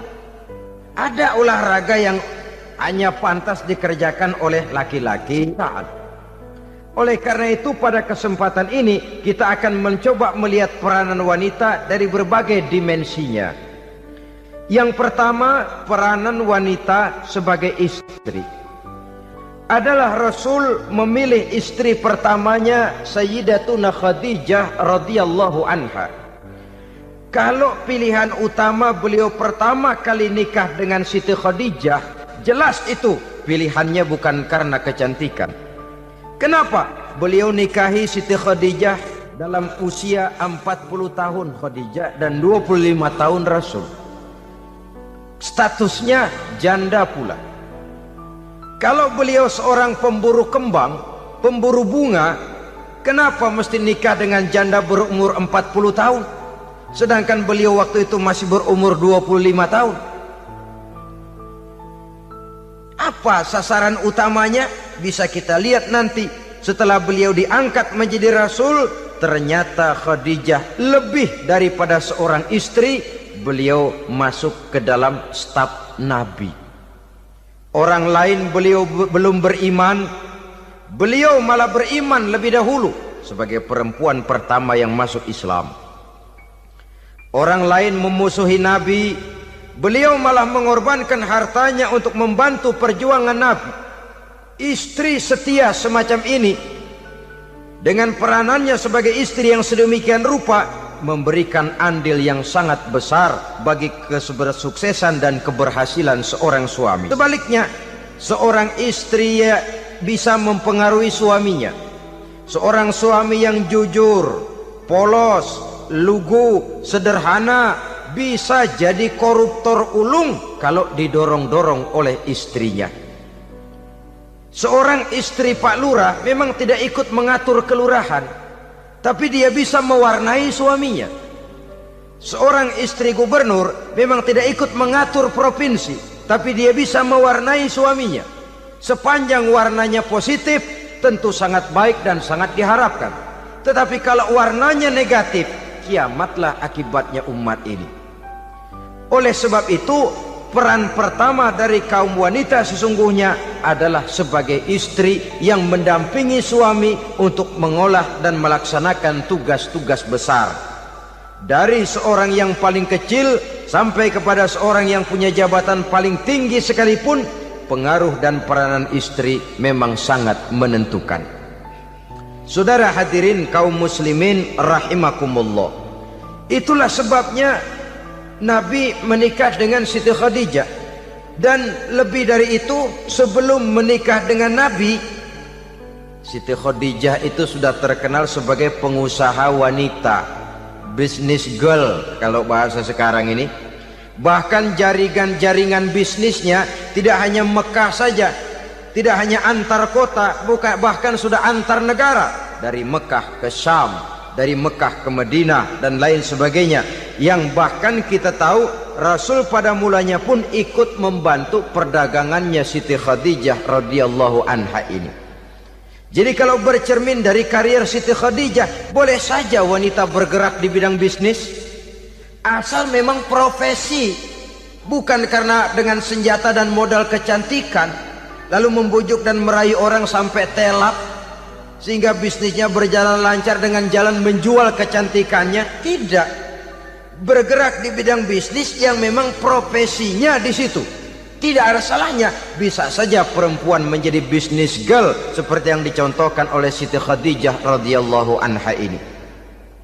Sebab itu kontes-kontesan yang hanya bertitik kepada rupa yang ayu saja, rupa yang cantik saja, sesungguhnya bukan hanya tidak bermanfaat, tapi saya pikir juga sangat tidak mendidik. Yang mengajar anak-anak remaja putri kita untuk berlomba-lomba hidup dalam kepalsuan. Alis mata palsu, hidung pesek dimancungin palsu, operasi plastik. Alis matanya dikerik bikin yang palsu, tai lalat lagi bikin yang palsu, gincu bibir dimerahin palsu. Seluruhnya hidup dalam kepalsuan. Akan lebih baik kalau kita ini misalnya mengadakan kontes yang menitik beratkan kepada ketinggian IQ, kecerdasan, kemampuan, skill, keahlian dan kemampuan tidak hanya dititik beratkan kepada rupa yang ayu dan cantik semata-mata, sebab di samping manfaatnya diragukan, juga sangat tidak mendidik buat generasi yang akan datang. Terutama ibu-ibu, peran utama wanita sesungguhnya adalah sebagai istri mendampingi suami dalam melaksanakan tugas-tugas besar. Satu hari serombongan ibu-ibu pernah datang menghadap Rasul mengajukan satu resolusi, protes kalau bahasa kita sekarang. Ya Rasul, ada apa Bu? Kalau laki-laki sih enak. Enak bagaimana? Iya, kalau orang laki-laki sholat, perempuan sholat.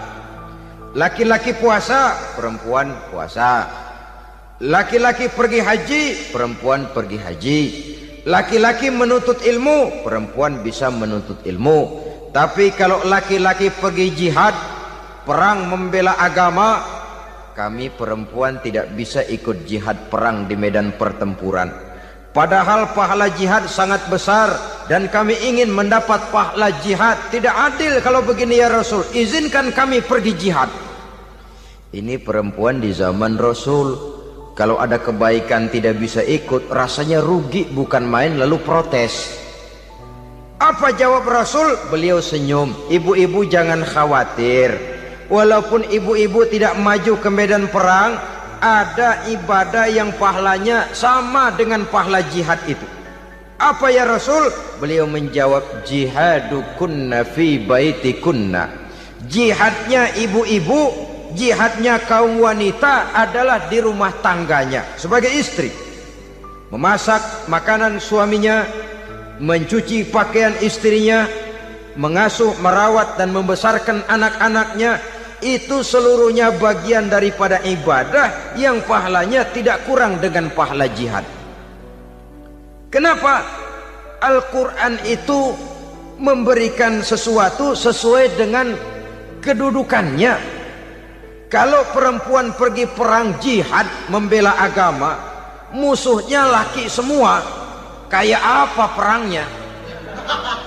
Itu musuhnya bisa nggak mau pakai pedang, perangnya udah gulat aja udah.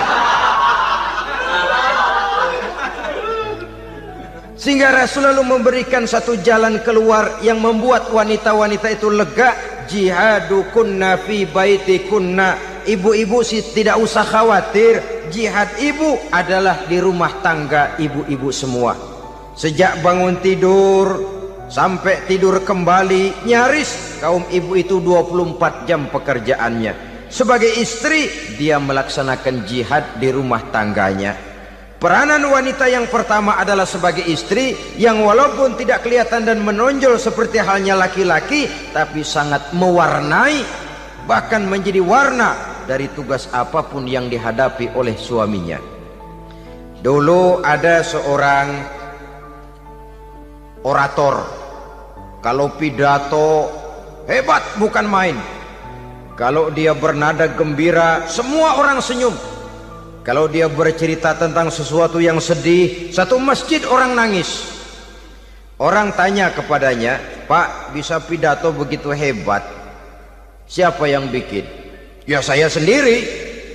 Istrinya dari belakang bilang, tidak, yang bikin pidatonya hebat saya. Kata suaminya, mana bisa, saya, kata istrinya. Kalau saudara tidak percaya, tunggu Jumat depan, dia khutbah Jumat, saya akan bikin khutbahnya tidak hebat, kata istrinya. Sudah hari Rebo, siap-siap mau bikin konsep khutbah, baru mau nulis, datang istrinya, Bang, tolong pegangin anak, saya mau ke warung. Mau bikin konsep lagi, kata istrinya, Bang, tolong ini, tolong itu, tolong ini. Sampai mau berangkat khutbah Jumat, khutbah belum selesai dibikin. Begitu naik mimbar, kehabisan bahan. Sudah 10 menit masih ama ba'du.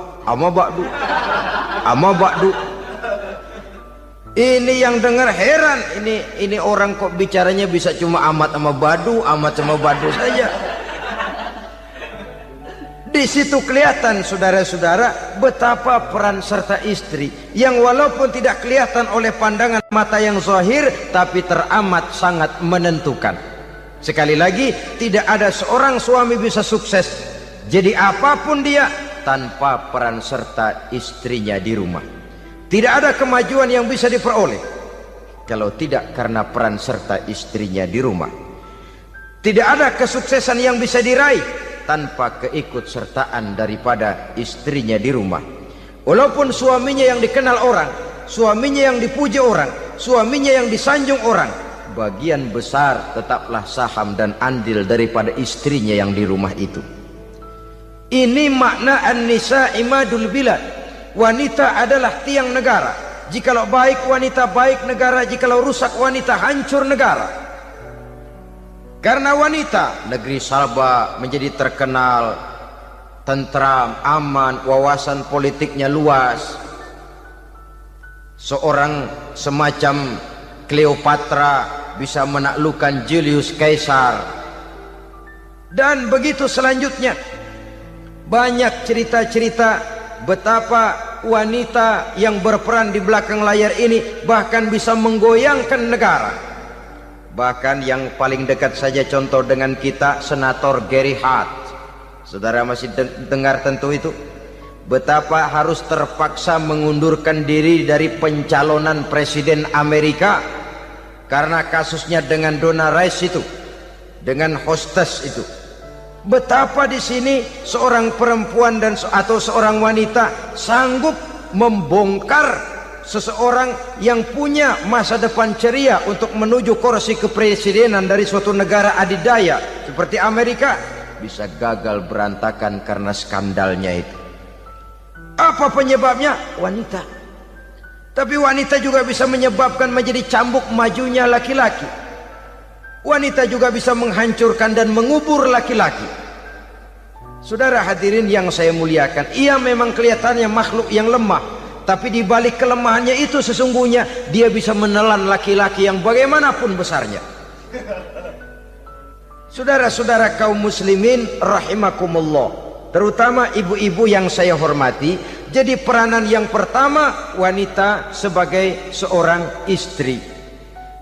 Yang kedua, wanita sebagai ibu. Ini juga sangat besar pengaruhnya dalam membentuk generasi masa yang akan datang. Bapak, oleh karena kesibukan tugasnya tentu lebih banyak di luar rumah. Yang nyaris 24 jam di rumah itu ibu. Bagaimana dia merawat anaknya, bagaimana dia menaruh perhatian terhadap anaknya, bagaimana ia melimpahkan kasih sayang kepada anak-anaknya akan membentuk kepribadian anak dan artinya membentuk generasi yang akan datang. Kalau seorang ibu sudah cuek-cuek saja kepada anaknya, padahal Quran mengatakan al-jannatu tahta aqdamil ummahat, surga di bawah telapak kaki ibu. Hadis ini bisa kita artikan macam-macam. Pertama, anak tidak akan mendapat kebahagiaan tanpa ridho daripada ibunya. Kedua, ibu adalah wanita agung yang harus ditaati. Ketiga, neraka atau surga anak bergantung kepada ibu, bagaimana dia mewarnai anak. Kalau ibunya cuek-cuek saja sama anaknya, dan sering jadi contoh klasik, kalau anak ayamnya beduk maghrib belum pulang, satu RT dicariin, hansip diundang, kalau perlu dan ramil dilaporin. Tapi kalau anak gadisnya jam 12 tengah malam belum pulang, ibu tenang-tenang saja Pak. Tidak tergerak dan tidak tertarik hatinya. Ya tentu tidak semua. Kalau sudah begitu, bukankah hakikatnya ibu sudah menciptakan neraka buat anaknya sendiri?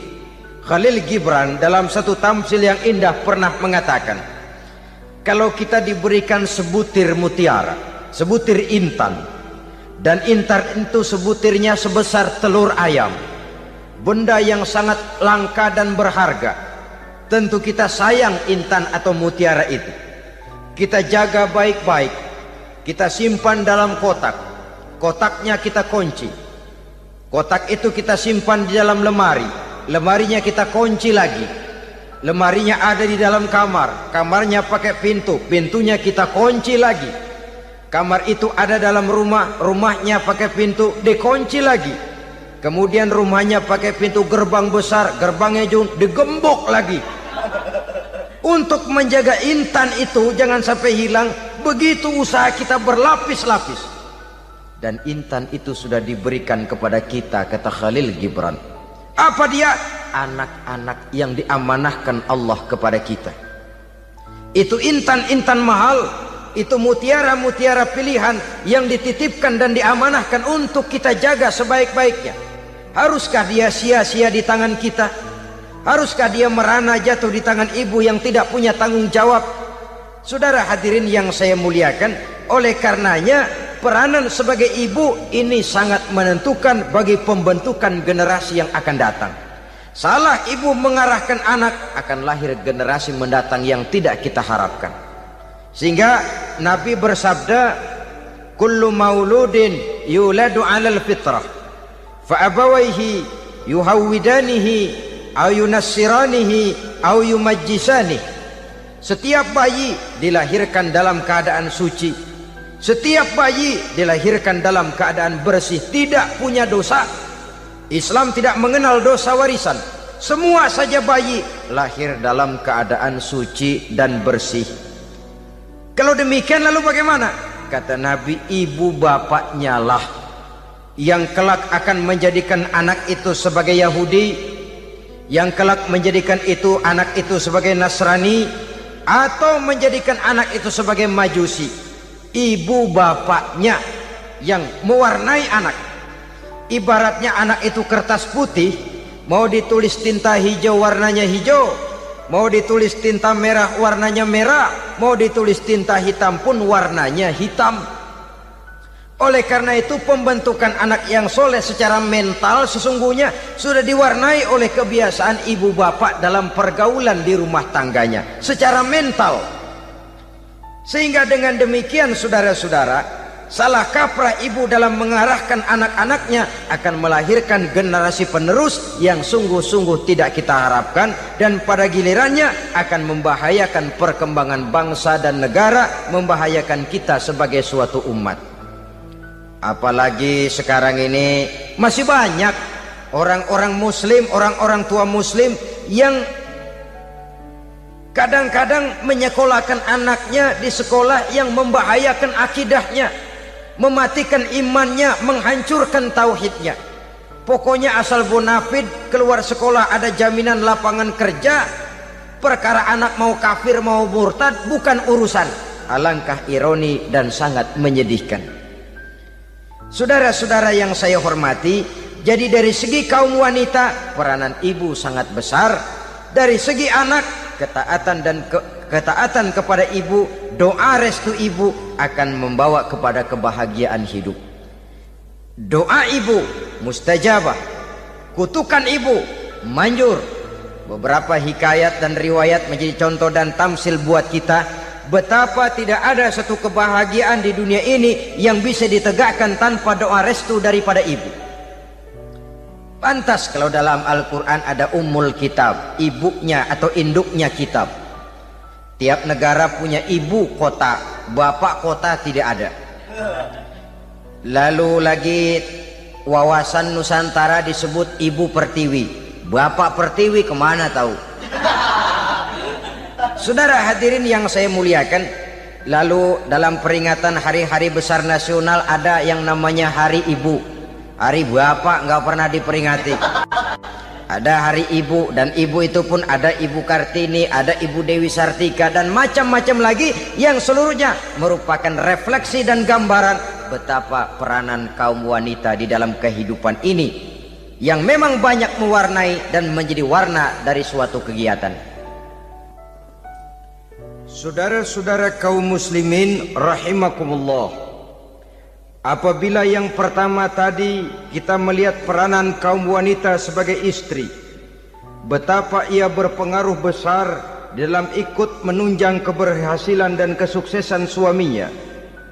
Kemudian pada peranannya yang kedua, wanita sebagai ibu di rumah tangga, betapa ia ikut membentuk, mempengaruhi, mewarnai dan membimbing kepribadian anak sebagai generasi penerus, maka pada peranan yang ketiga ini kita akan melihat wanita sebagai social agent, sebagai penggerak kegiatan sosial di berbagai bidang kehidupan.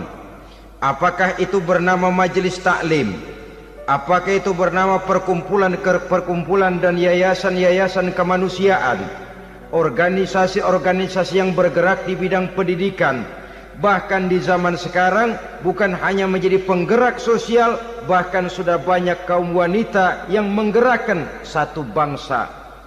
Dunia mengenal Margaret Thatcher, dunia mengenal Indira Gandhi, dunia mengenal Bandara Naike, dunia mengenal Corazon Aquino, dunia mengenal Golda Meir dulu itu dari Israel, dunia mengenal Imelda Marcos yang ambisius tapi yang kemudian melangkah kepada jalan yang negatif dari tujuan semula.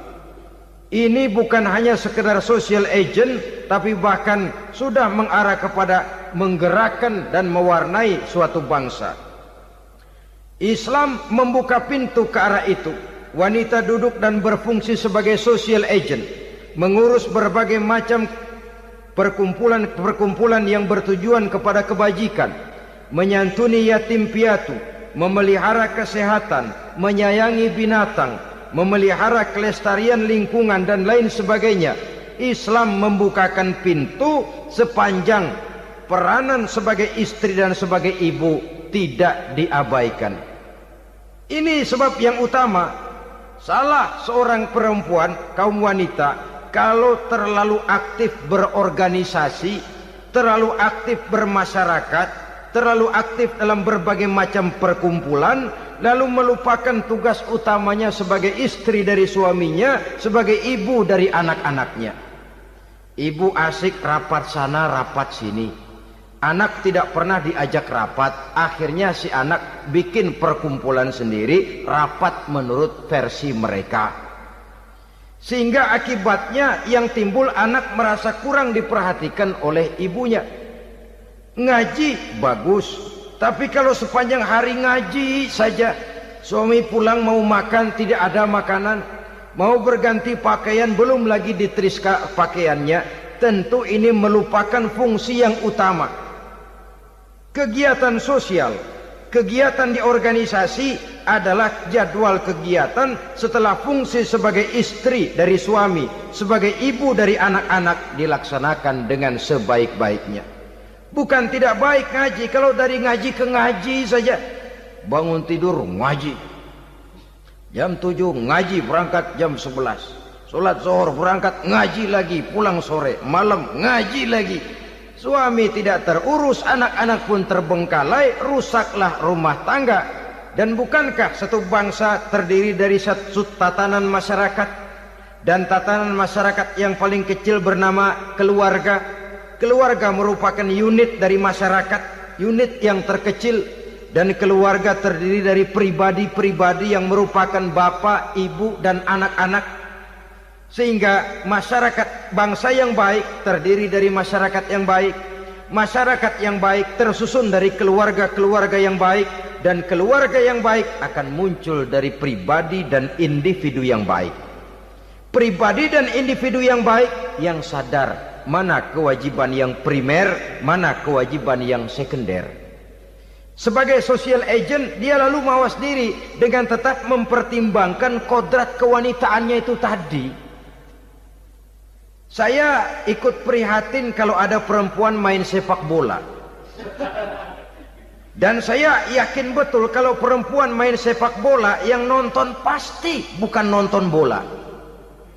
Ya mungkin bola juga, tapi bola yang mana? Itu wallahu a'lam. Boy, ya dicari olahraga yang sesuai dengan kodrat kewanitaan begitu. Dicarilah olahraga yang sesuai dengan kodrat kewanitaan.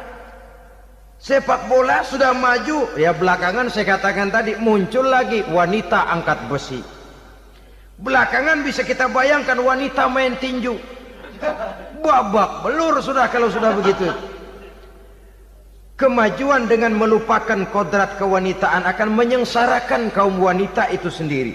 Silahkan maju menjadi social agent, menjadi penggerak di masyarakat. Para istri Rasul bisa kita jadikan satu figur. Siti Khadijah, figur sebagai istri pendamping yang setia. Dikala suaminya bingung, ia tampil memberikan pandangan. Dikala suaminya bingung, ia memberikan tanggapan. Dikala suaminya dimusuhi orang, ia menampakkan kesetiaannya. Kau tidak sendiri bang, aku di sisimu. Dikala jiwanya gelisah ketika pertama kali menerima wahyu berhadapan dengan malaikat Jibril, Khadijah yang menghibur. Kalla ma yukhzikallahu abada. Tidak apa-apa bang, Allah tidak akan menyusahkan kau untuk selamanya. Tenang sajalah, tenang. Abang orang baik-baik, Allah tidak akan menyengsarakan abang. Peran sebagai istri. Dan Rasul mantap. Sehingga bertahun setelah Khadijah wafat, selalu terkenang dan dikenang oleh Rasul. Pernah satu saat beliau itu seperti orang melamun. Aisyah tanya, kok seperti ngelamun bang? Iya, kata Rasul, saya seperti mendengar suara terompahnya Khadijah di surga. Padahal Khadijah sudah lama wafat. Aisyah mendengar itu rada sedikit manyun. Kata Aisyah, bang, cukup sekali ini saja, jangan sebut-sebut lagi nama itu ya. Cemburu rupanya. Ya soal cemburu sih nggak bini Nabi, nggak bini kita, namanya cemburu. Perempuan mesti ada. Apa jawab Rasul? Ya Humairah, Aisyah, haruskah saya melupakan seseorang yang dikala orang lain memusuhi saya, dia mati-matian membela saya. Dikala orang lain mau membunuh saya, dikorbankan hartanya untuk membantu perjuangan saya. Mestikah saya melupakan orang yang begitu baik? Tidak Aisyah. Sepanjang nafas masih ada, sepanjang itu saya tidak akan bisa melupakan Khadijah sayang. Peran sebagai istri Khadijah ini, peran sebagai istri.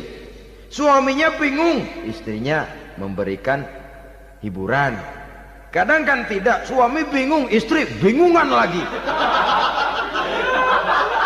Ya sudah, mari ramai-ramai kita bingung sudah. Bukan mencari jalan keluar, yang sudah bingung malah ditambahin bingung lagi. Saudara hadirin yang saya hormati, lalu figur Siti Aisyah, muda, cantik, kreatif, cerdas. Kalau bahasa sekarang barangkali wanita karier ini. Ini figur-figur. Jadi punya keistimewaan masing-masing, sehingga ada pilihan. Ya tentu orang mencari istri itu kan karena ada dasar pilihan. Mungkin rupanya kurang menarik tapi akhlaknya bagus. Mungkin akhlaknya sedang-sedang saja tapi potongannya cakep, masih ada pilihan. Sudah potongan jelek, akhlak bejat. Emangnya lu milih merem tempo hari ya?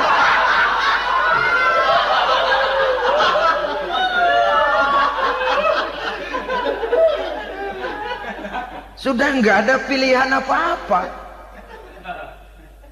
Lalu ada istri yang punya keistimewaan karena sifatnya yang sabar. Ada yang wataknya itu pemurah. Ada yang sifatnya itu belas kasih. Pendeknya, dari istri-istri Rasul kita bisa menemukan figur-figur wanita teladan. Sehingga keliru kalau kaum orientalis barat mengatakan Rasulullah itu katanya sesungguhnya adalah seorang seks mania. Istrinya banyak. Oh ini memang bajingan ini orientalis ini. Kalau Rasulullah itu seorang seks mania, tentu yang dinikahinya itu pertama jelas gadis semua, yang kedua tentu cantik-cantik semua. Dari istri-istri beliau yang dikawininya dalam keadaan gadis cuma Siti Aisyah. Selebihnya janda. Apa pertimbangannya? Menyantuni yatim-yatimnya,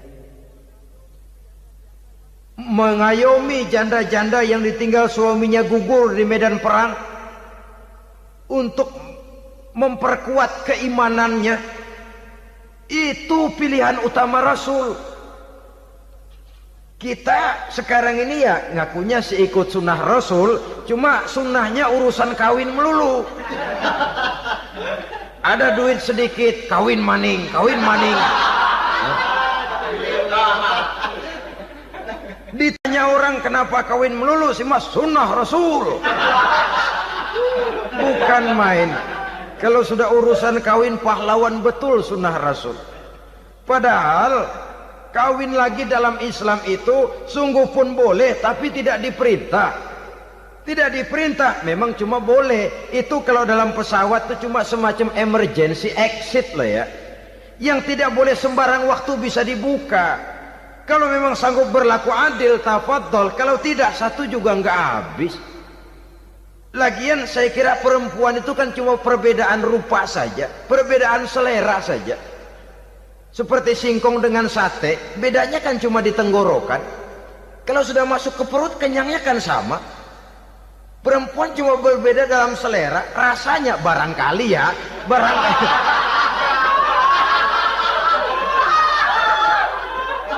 Barangkali tidak jauh beda. Saudara hadirinlah, Islam ini mengatur lewat pintu yang dinamakan nikah itu tadi, sehingga dengan demikian bisa dinikmati secara tenang, tentram. Tidak usah manusia ya, kucing saja. Coba lihat kucing. Kalau ikan dia boleh nyolong, kucing itu boleh curi, makannya nggak tenang kucing. Coba lihat ini. Asal dia nyolong ikan, makannya juga mindik-mindik. Matanya nengok kiri, nengok kanan. Ada sedikit gerusak, kabur. Secara nalurinya kucing tahu kalau ini ikan curian, makannya nggak tenang dia. Tapi kalau ikan kita kasih, kucing anteng, geledek juga nyamber, manteng aja dia. Nalurinya mengatakan ini ikan dikasih sama yang punya, tenang dia. Saudara hadirin yang saya hormati, orang juga gitu. Kalau hubungan suami istrinya sudah sah, diikat dengan akad nikah, tenang, anteng, nggak gerasak gerusuk, nggak kayak diubur-ubur maling, anteng aja. Dan yang ngintip juga cuek aja udah. Biarin aja dia ngintip, capek sendirilah.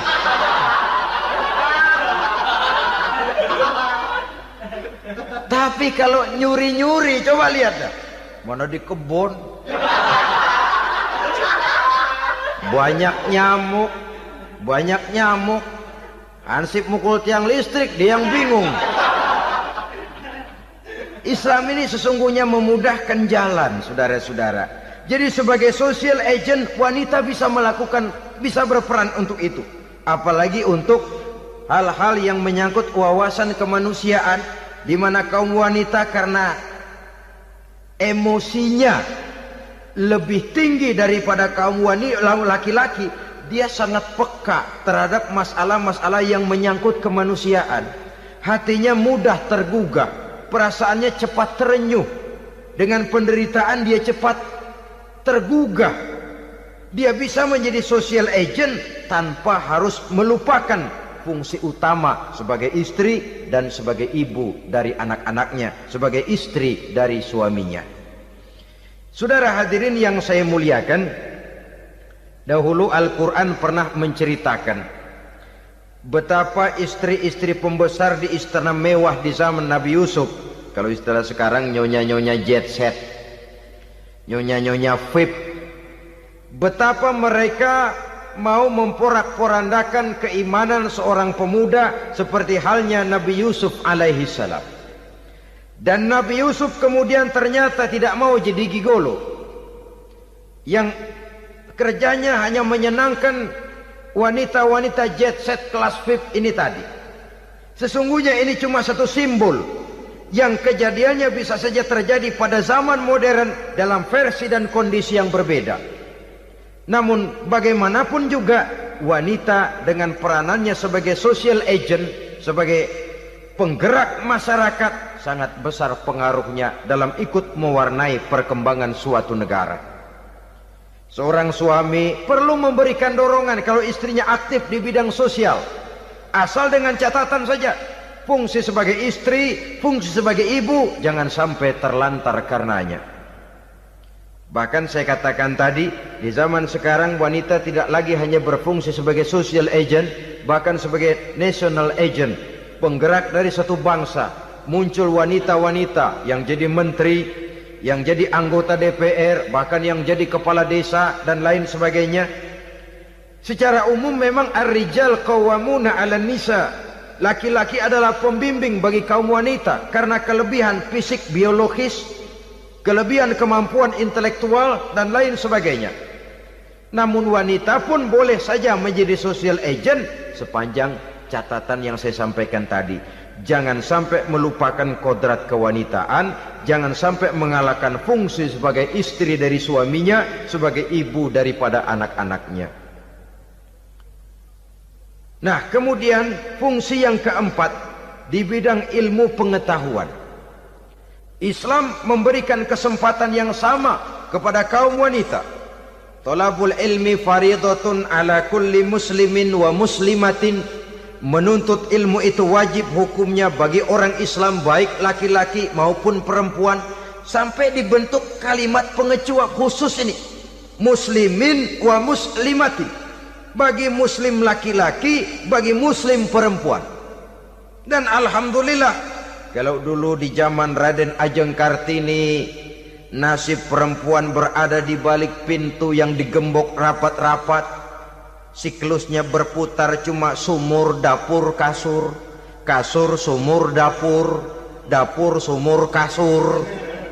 Melingkar di situ satu saja peranan kaum wanita. Memberontak jiwa Raden Ajeng Kartini, menuntut persamaan bahwa wanita berhak maju sama dengan laki-laki. Entah Islam sejak 14 abad yang lalu sudah mencanangkan ini, menuntut ilmu wajib bagi laki-laki dan perempuan beragama Islam. Orang Islam baik dia laki-laki, baik dia perempuan, wajib menuntut ilmu. Ilmu dalam artian umum, tidak hanya sekedar fikih tauhidnya, ya di bidang kedokteran, di bidang teknik, di bidang hukum dan lain sebagainya. Ini yang perlu dibanggakan. Kalau perlu, ini yang perlu diadakan kontes. Kontes IQ. Wanita yang paling berprestasi di bidang ilmiah, wanita yang punya prestasi di bidang menjaga kelestarian lingkungan hidup, wanita yang punya prestasi menggerakkan sosial, menyantuni yatim piatu, memelihara kesehatan. Adakan kontes macam itu untuk mendorong. Ini enggak, kalau kontes yang diukur betis, bibir, pinggul, payudara, lubang hidung, ukur sekalian kita. Apa manfaatnya dan apa unsur pendidikan yang ada di dalamnya? Tidak menguntungkan, tidak mendidik, dan tidak membawa manfaat. Kecuali lalu yang timbul pola hidup konsumen, pola hidup konsumer, pola hidup yang material, pola hidup yang wah, pola hidup yang gemerlapan. Ya, kalau oleh anak-anak muda yang terjangkau. Kalau tidak, dia hanyut ditelan mimpinya. Dia ingin bergaya hidup jet set, sementara dia dihadapkan oleh kenyataan bahwa dia tinggal di kampung, ibu bapaknya orang kampung, dan lain sebagainya. Jiwanya berontak, terjadilah kegalauan, terjadilah kerancuan, terjadilah komplikasi, perang di batin antara keinginannya dengan lingkungan nyata yang dihadapinya. Dan kalau sudah ada gejala semacam itu, penyakit-penyakit kejiwaan akan mudah muncul. Ini gejala terutama buat orang-orang yang tinggal di daerah transisi. Kota besar bukan, kampung banget juga enggak, daerah cekak. Akibatnya gayanya ya sering gaya enggak karu-karuan, gaya kepalang tanggung jadinya. Saudara hadirin yang saya muliakan, akhirnya apa? Santri tapi lagunya kayak koboi. Koboi tapi sesungguhnya santri. Saudara hadirin yang saya hormati, dengan demikian maka di bidang ilmu pengetahuan wanita mempunyai peranan yang sangat besar. Dia bisa tampil dengan karya-karya ilmiahnya yang membawa manfaat bagi perkembangan agama, bangsa dan negaranya. Majulah kaum wanita dengan ilmu pengetahuan, tuntutlah ilmu seluas-luasnya. Kita hidup di satu negara yang merdeka, kita beragama yang memberikan satu keyakinan bahwa menuntut ilmu merupakan kewajiban, bahwa peranan wanita tidak hanya di belakang dapur, lain sebagainya yang seluruhnya terpantul dari dinamika kehidupan kaum wanita.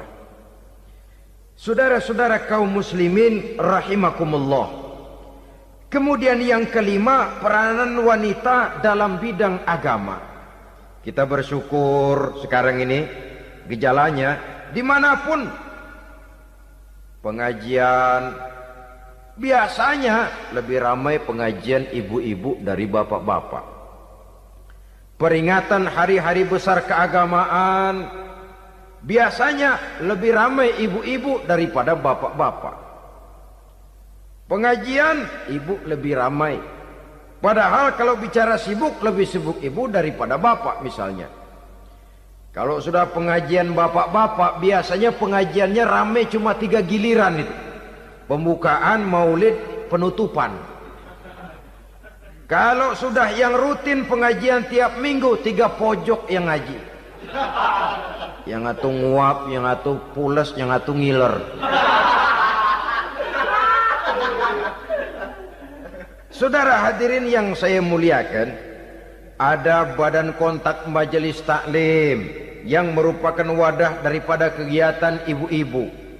Ada Ittihadul Muballighat, Persatuan Muballighat, ada Persatuan Para Asatizah, dan macam-macam lagi peranan ibu-ibu di dalam kehidupan beragama. Tapi sesungguhnya harus dimulai dari bagaimana si ibu mewariskan jiwa agama kepada anak-anaknya di rumah tangganya. Kalau itu gagal, dia mau melangkah ke masyarakat, dia sudah gagal sejak awal sesungguhnya.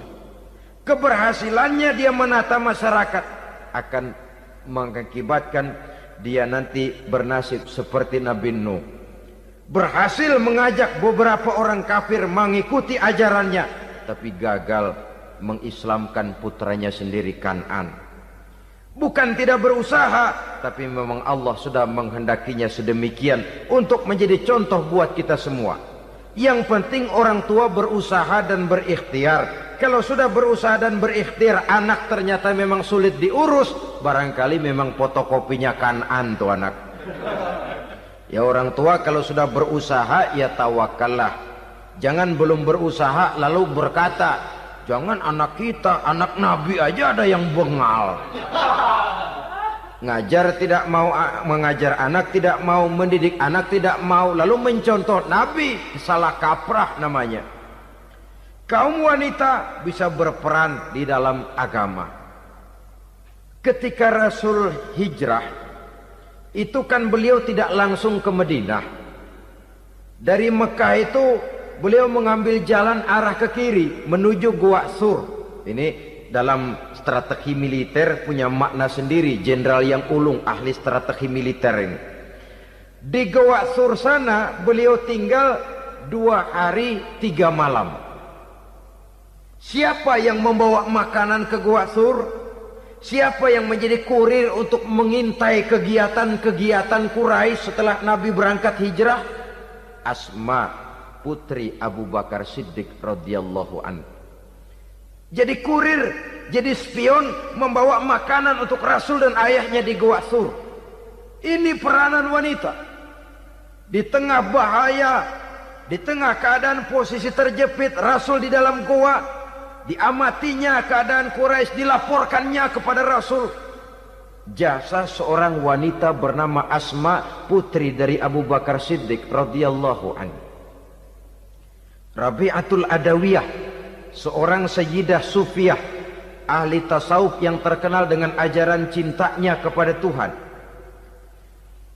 Dia bisa menjadi tokoh wanita dalam gerakan sufi oleh karena kegiatannya di bidang agama dalam arti mujahadahnya kepada Allah Subhanahu wa taala. Dia korbankan bagian besar daripada hidupnya untuk mengabdi kepada Allah. Setelah suaminya meninggal, seumur hidup dia tidak pernah nikah lagi. Bukan tidak cantik, cantik. Bukan tidak ada yang mau, banyak yang meminang. Bahkan diantaranya termasuk Sufyan Tsauri, seorang tokoh juga. Pernah mencoba meminang beliau, Kata Sufyan, Rabi'ah, bagaimana? Kamu kan janda? Iya. Lalu, lah saya kan duda. Jadi bagaimana? Daripada kita masing-masing sendiri-sendiri kan lebih baik kita join. Maksud kamu apa? Saya mau meminang kamu. Boleh? Tapi mas kawinnya saya minta engkau jawab 4 pertanyaan saya. Kalau bisa, diri saya seutuhnya saya berikan kepada kamu. Kalau tidak, tidak usah saja. In ajabtani fi 4 masail fa ana laka. Kalau engkau sanggup menjawab 4 pertanyaan saya, seluruh diri saya bulat-bulat saya serahkan kepada kamu. Yang pertama, Sufyan, semua orang kan bakalan mati. Iya. Ya soal mati sih sama, mati. Cuma hakikat mati kan lain-lain. Ada yang matinya itu husnul khatimah. Mati baik di akhirnya. Lagi ngaji, mati. Lagi baca Quran, mati. Lagi sholat, mati. Lagi dengar ceramah, mati. Lagi sodakoh, mati. Itu mati-mati yang su'ul khatimah. Ada yang mati itu mati yang husnul khatimah, maksud saya. Ada mati itu yang disebut su'ul khatimah, jelek di penghujungnya. Lagi nyekek botol, mampus. Lagi banting kartu, plak plak, habis. Lagi makan riba, mati. Lagi zina, mati. Lagi nipu, mati. Kira-kira kalau saya nanti mati, su'ul khatimah apa husnul khatimah? Loh, saya enggak tahu, kamu mati saja belum. Tidak bisa kamu jawab, tidak bisa. Yang kedua, setelah mati kita masuk ke alam kubur. Di kubur kita akan dapat nikmat kubur atau azab kubur. Hari itu kira-kira saya dapat nikmat apa dapat azab? Saya tidak tahu. Di padang mahsyar setelah ditimbang kita dapat kitab di tangan kanan kalau baik, di tangan kiri atau dari belakang kalau jahat. Hari itu saya dapat kitab di tangan kiri apa tangan kanan? Saya enggak tahu. Yang keempat, orang akan lewat di atas sirat. Yang selamat sampai surga, yang celaka sampai ke neraka. Kira-kira saya yang selamat apa yang celaka? Wah, kata Sofyan, gua nggak tahu, udah butak dah lempengan itu deh. Kalau kau tidak tahu, Sofyan, tidak bisa jawab 4 pertanyaan ini, maaf saja, lamaranmu saya tolak dan saya tidak akan nikah. Ini yang saya khawatir. Maka dia terkenal sebagai Sayyidah Sufiyah, tokoh wanita dalam dunia sufi. Dan artinya wanita bisa berperan banyak dalam bidang agama, sebagai pengasuh majelis taklim, sebagai pengasuh yatim piatu, sebagai gerakan-gerakan keagamaan yang positif dan lain sebagainya. Ini dimungkinkan karena Islam menunjang harkat dan martabat kaum wanita. Maka majulah kaum wanita Islam Indonesia dengan tetap menjaga kodrat kewanitaannya. Inilah yang kita sampaikan pada kesempatan ini. Terima kasih atas segala perhatian. Mohon maaf atas segala kekurangan. Wassalamualaikum. Alhamdulillah, semoga ceramah ini menjadi pengingat dan sumber keberkahan bagi kita semua. Dukung terus dakwah ini dengan subscribe, like, dan share channel ngaji di Teras Online. Wassalamualaikum warahmatullahi wabarakatuh.